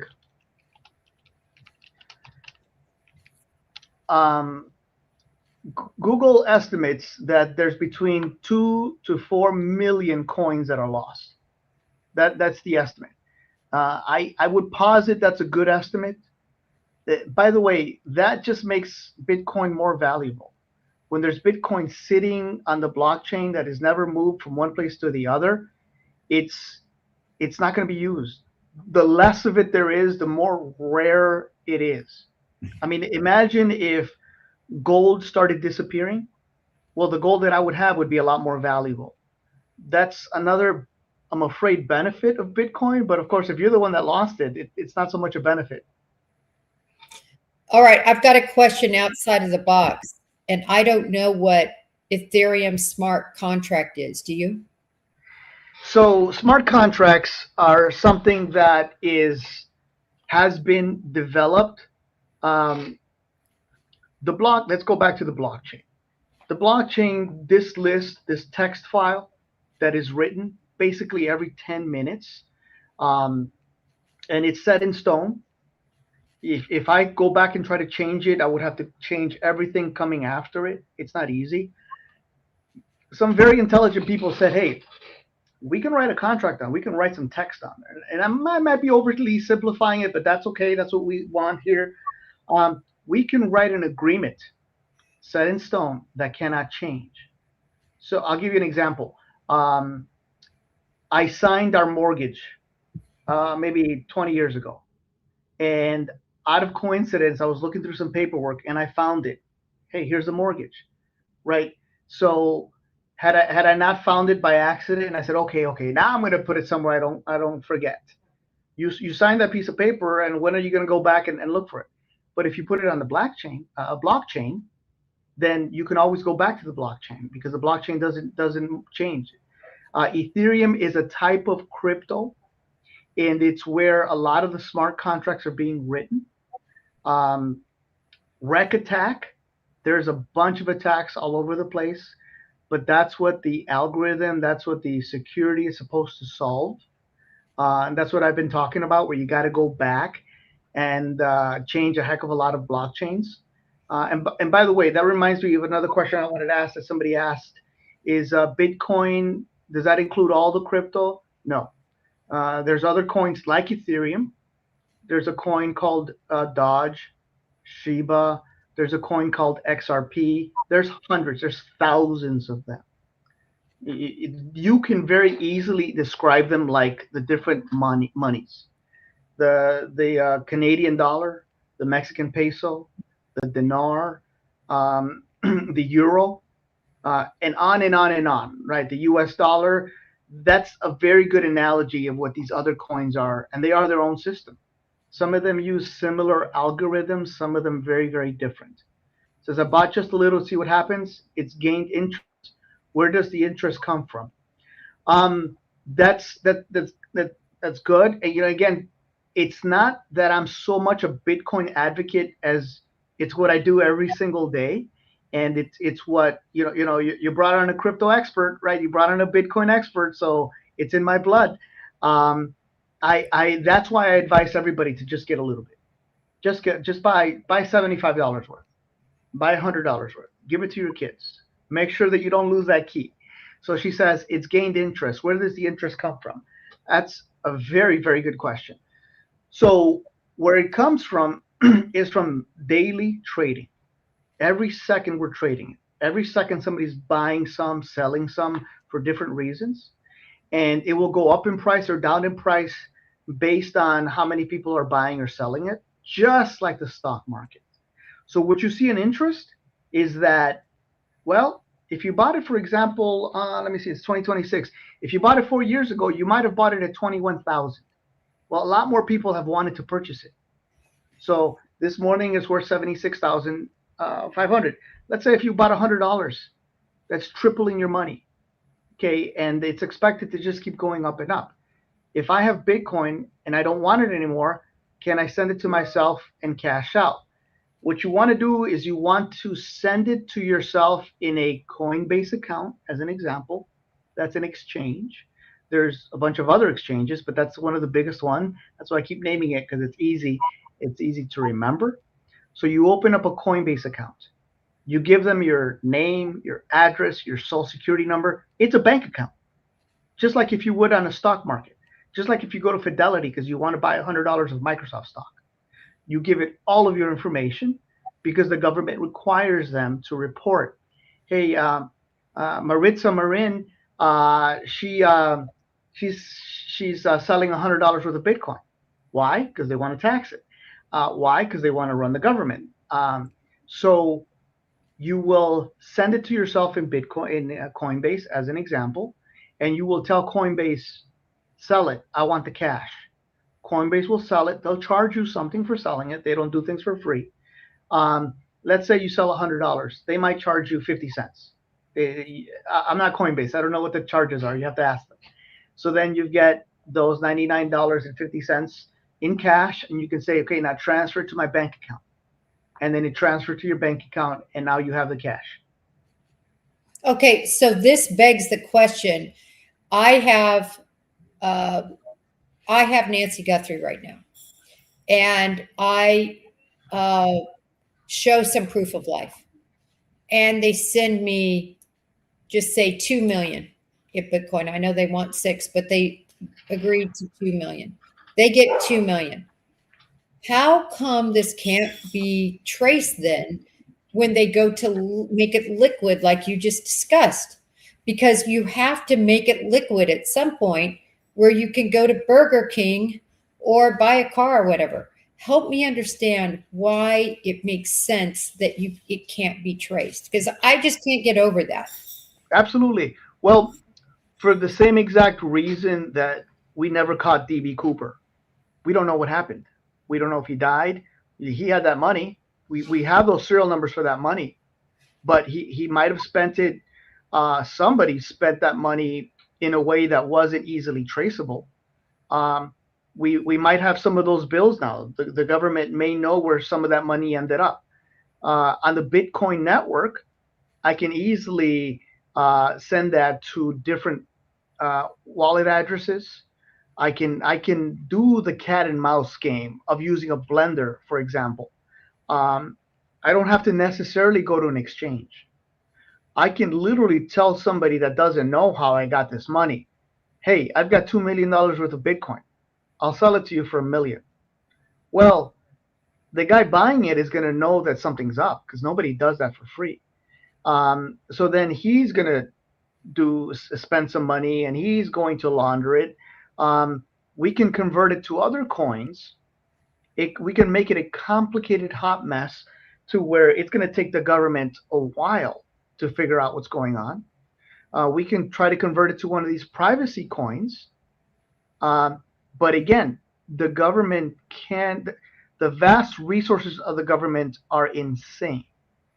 It is my opinion that these crooks know this, that they've studied this, that they've learned this, and they have said, you know what, I'm not going to push it. It's not worth it because it can be traced one way or the other. Can they get away with it like DB Cooper and other people have? It's possible, but it's also very possible that they can't. Right. I mean, and I think I asked you this at the very end of our conversation last time, but you're law enforcement now. You're up against a wall. You don't have any suspects. It's not going anywhere. You're the case agent on the case. Do you tickle the wire? In other words, do you say, okay, listen, I get 400,000 per case, right? My case funds to utilize for different things. Would you ask your supervisors, can I take 100,000 of this and put this in this Bitcoin account and just see what happens? Or would you be too fearful that you would lose $100,000 of the FBI's money? So I did give this a lot of thought from our first meeting. I would 100% tickle the wire, but I would not do it publicly. I would not. I would, if I couldn't do it privately, I wouldn't do it at all. And it makes perfect sense that the government would want to keep all of this under wraps for security, for trying to protect the Guthries, right? Because you have a heck of a lot of internet sleuths out there that can figure things out just like the government can. Mm-hmm. So in this case, there are many people that know the Bitcoin address because it went to 3 different media outlets, including TMZ. So I can only imagine how many people in TMZ's staff have seen that and know that Bitcoin address. And in fact, interestingly enough, when it was first put up and I took a screenshot, Harvey Levin is sitting like this and I can see these numbers. And I took a screenshot and I thought it was a telephone number, I think in Canada.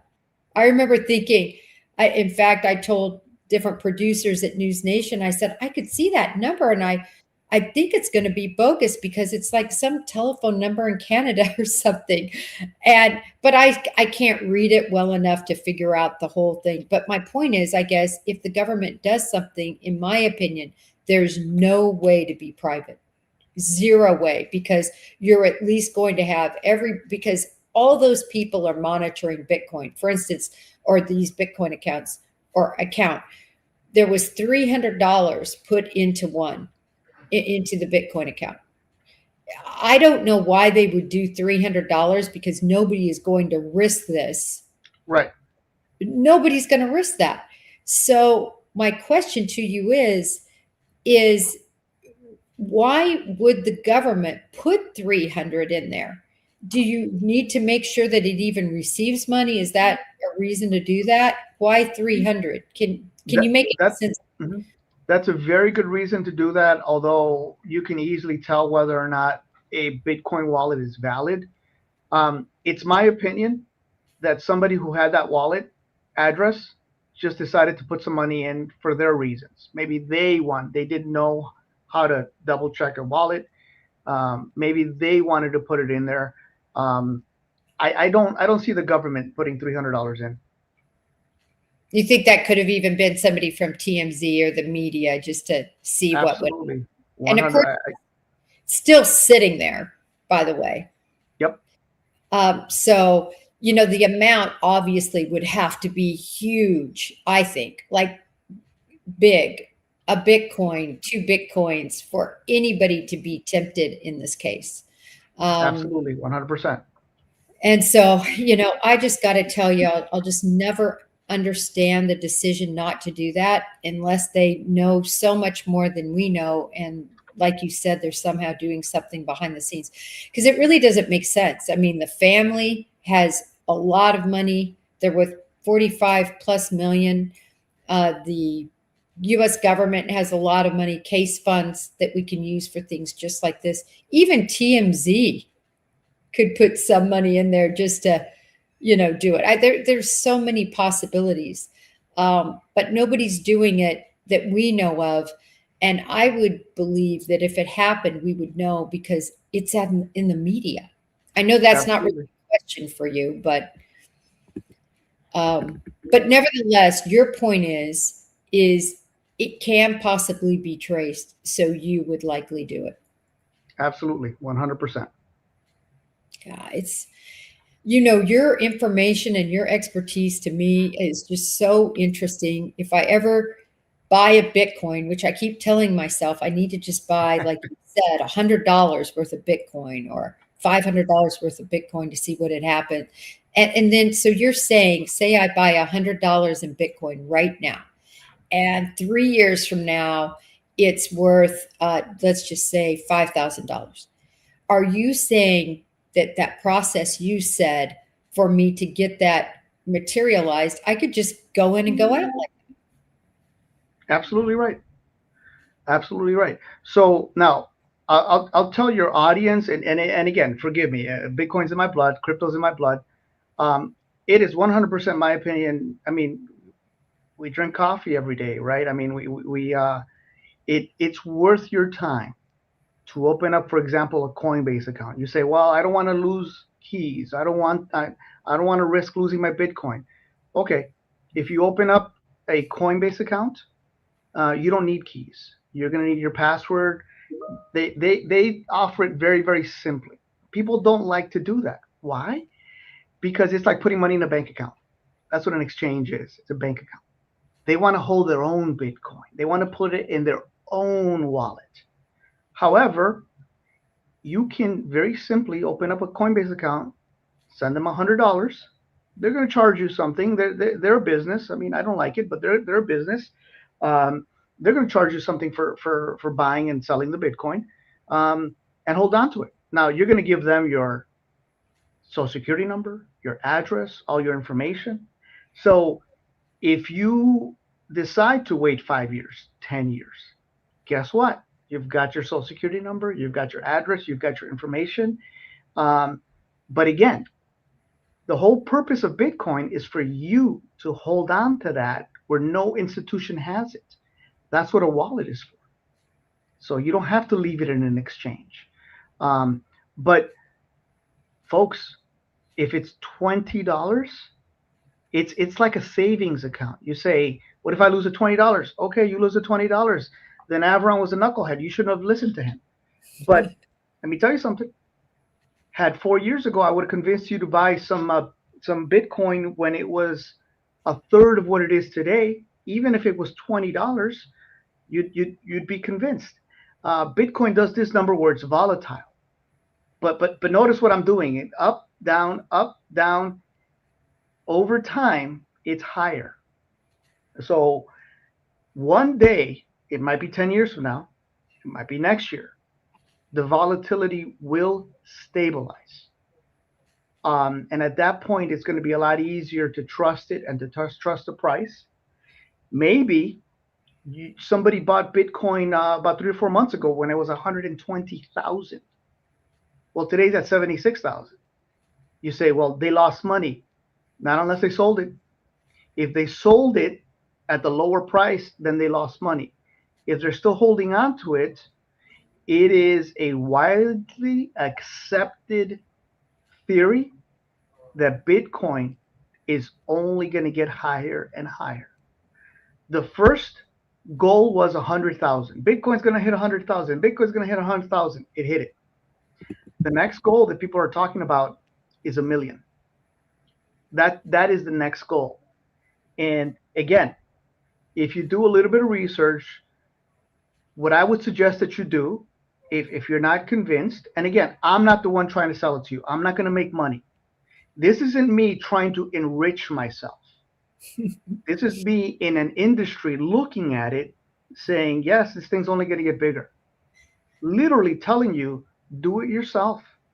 $20, $50. My opinion, I think you buy at least 100. I've given $100 to all of my nieces and nephews. They have their wallets. They know not to lose them. And by the time they're my age, I expect that's going to be worth in the tens of thousands. That's what I expect. So you take that little bit of money, you put it in, and you just wait. So at the end of the day, if all you do is research one thing on YouTube and on Google, just one thing, you say, I don't know about Bitcoin. I don't know if it's worth it. Research the Bitcoin 4-year cycle. Every 4 years, there's a cycle in Bitcoin, and it hasn't changed. One day it will change and it will stabilize. But the 4-year cycle shows, oh, it goes up, it hits a high, then it goes down, then it goes back up, it hits a high, then it goes down. It's a cycle that hasn't changed since Bitcoin started. That gives me a lot more security that next year Bitcoin is going to be worth $200,000. That's what gives me that. When I look at that cycle, that pattern hasn't changed, and when it changes, it will change to be stable. Anyway, that's what I got for you today, Jen. Yes, thanks. I've spent so much of your time, a full hour of your day. You better get back at it. But thank you so much, Mr. Vargas. And I tell you what, I just wanted to say this with you here.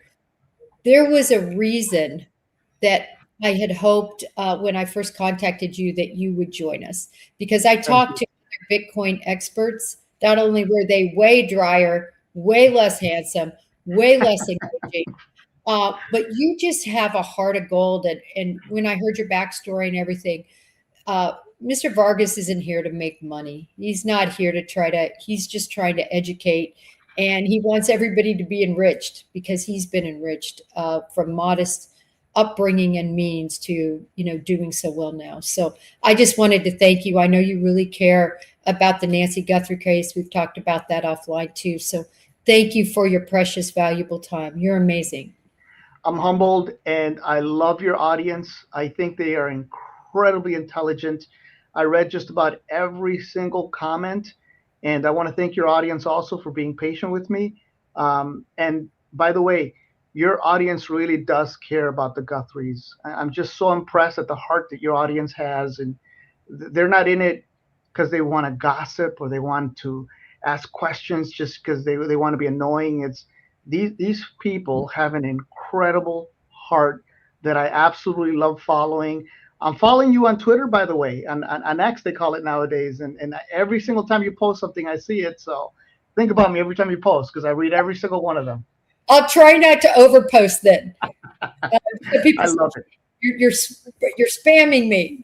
I'm sorry.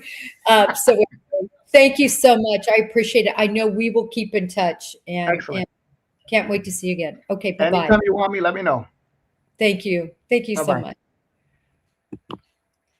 Oh, you guys, what a great guest. Oh my gosh. I mean, I wish I could find a guest like him in the arena of the pacemaker. That's one part of this case that I still haven't found the proper guest that I want to get on yet. I need to find somebody like Mr. Vargas that not only is so incredibly knowledgeable, but that also is so relatable and really cares about the case and takes it.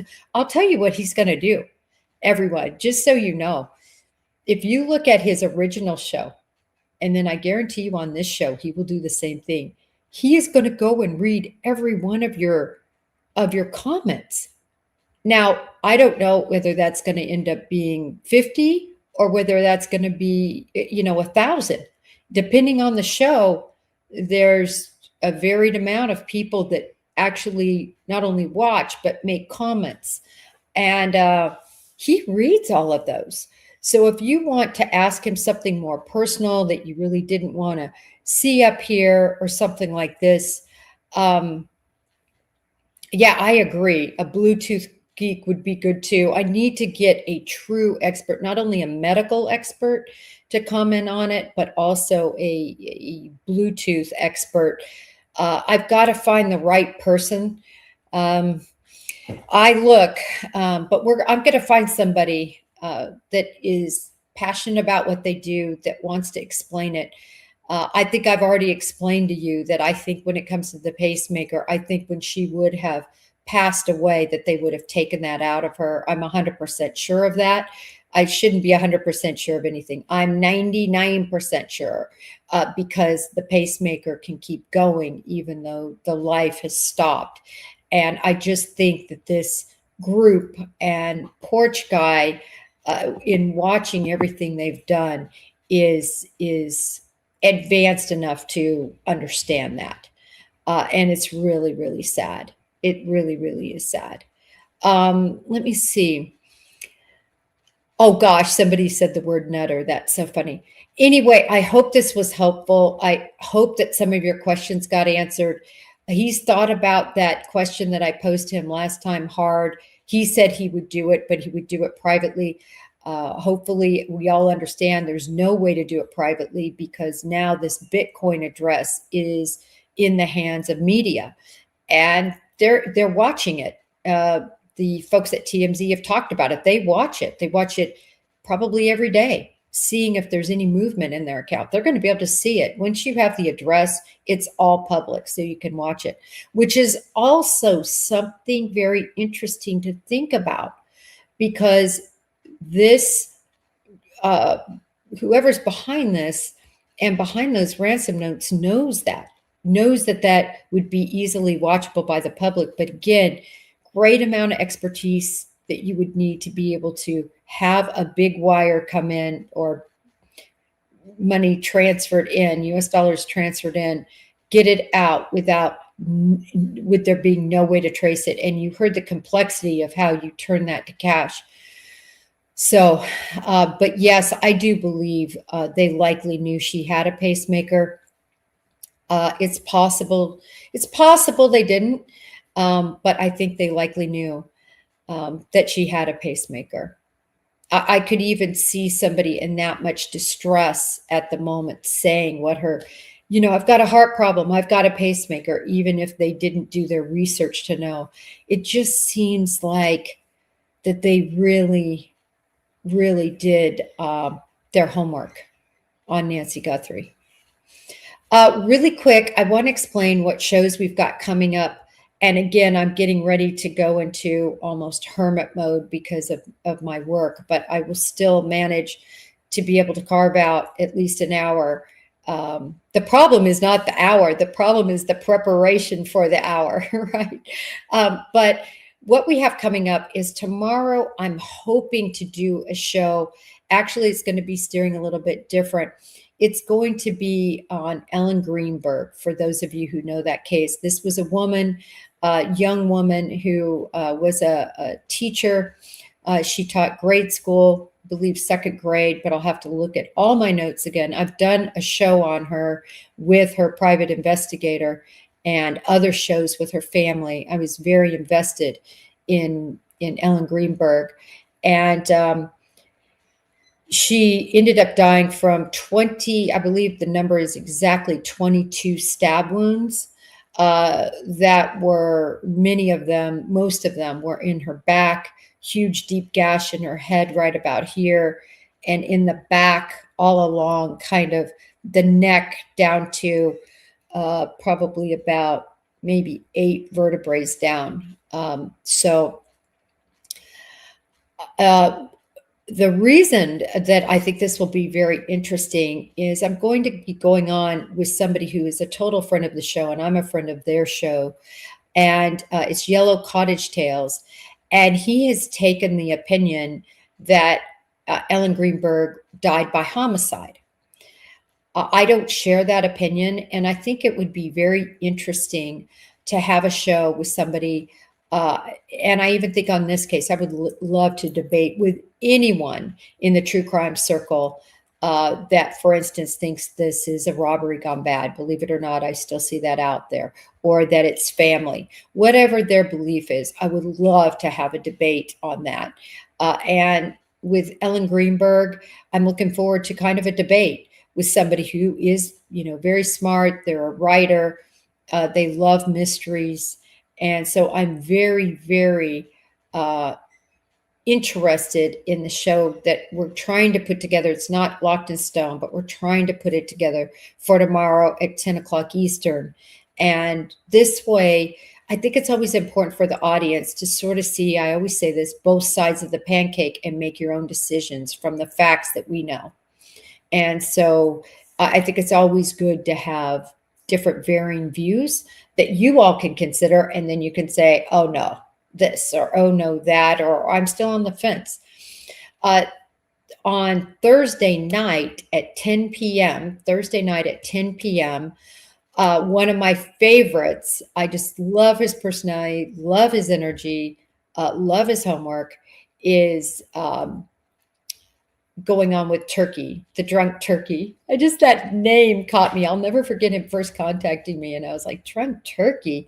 I don't know if I want to go on with a drunk turkey. And I got to tell you, I think a mistake I made very early on in my, sort of career in social media. I made a huge mistake. I look back at all the offers, just one after another to be on their shows. And I was very hesitant. Everything from even Mac's show, the Interview Room, all of these shows just, and it wasn't just that I was hesitant. I think more than anything, I was absolutely swamped and overwhelmed and got messages late and things like that. But I think it's very good to sort of visit and peruse other standpoints, because how can you be really good at what you do if you don't keep your mind open to other philosophies on these cases and other vantage points? So I really appreciate my team. They send me a lot. Anything that comes out that's really interesting that comes out, they send that to me. And so everything you guys write in chat, I typically know about, even today, that I've seen or knew about it. So I appreciate chat, though, because sometimes I don't know about it, and then you enlighten me to it. So anytime you see something or there's something you think, hey, take a look over here, I'll always do that. And so I'm really looking forward. Drunk Turkey, we are going to only be talking about Nancy Guthrie. So the 10 o'clock will be Nancy Guthrie. He has a lot of questions. And so I'm really excited to speak, of course, with Daniel. I just love saying drunk turkey, I guess. I still always, even when I know people's real names, they'll say, Jen, my real name is this, and send me a note. And I say, yeah, but I'm still going to call you, whatever it is, drunk turkey.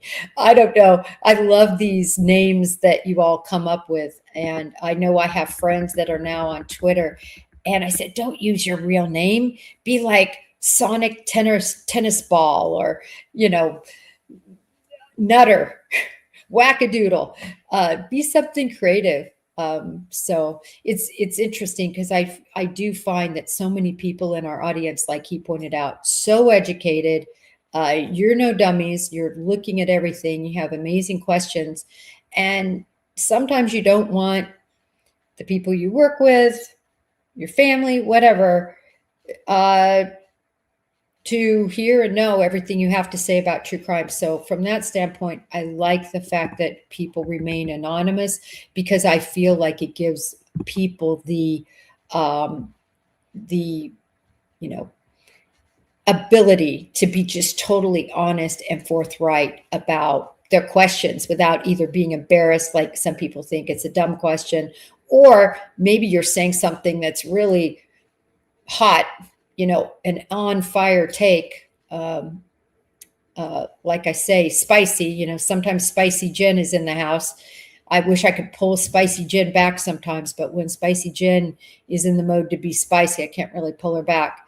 And sometimes I wish I was anonymous when I say those comments. But nevertheless, I love that you guys are here, and I really appreciate it. Until next time, everyone, which will be tomorrow, hopefully 10 o'clock, hopefully with Yellow Cottage Tales, Kevin Linehan, writer, author, friend of the show, to discuss from parallel or from polar opposite viewpoints the Ellen Greenberg case, homicide versus suicide. So looking forward to that show. And then Thursday night, 10 o'clock, please mark your calendars for Drunk Turkey and I to just go full in on Nancy Guthrie. All right, everyone. I also posted, I was interviewed recently. I don't know if you know the TMZ, the young man, just love him, Jackson. And he is sort of taken over a certain part of TMZ. They call it TMC, I think, Washington, D.C. Young man with an amazing accent. and a lot of thoughtfulness into his shows. I think he really, and I talked to him about wrench attacks a while back, and he ended up doing a show based on our conversation that we had had. I think it came out 3 days ago. I finally posted it on X. And so I'm glad people are looking at this, multiple people, because it needs to be looked at. You know, everybody wants to focus in on family, focus in on revenge. But is this sophisticated that it's a wrench attack? And that's why it's at this level. And that's why the FBI and all of law enforcement can't seem to solve this. All right, everyone. Till next time. Thank you so much for being here. I've never done a show this long in my life. And until next time, may justice be served for Nancy Guthrie and for all the missing.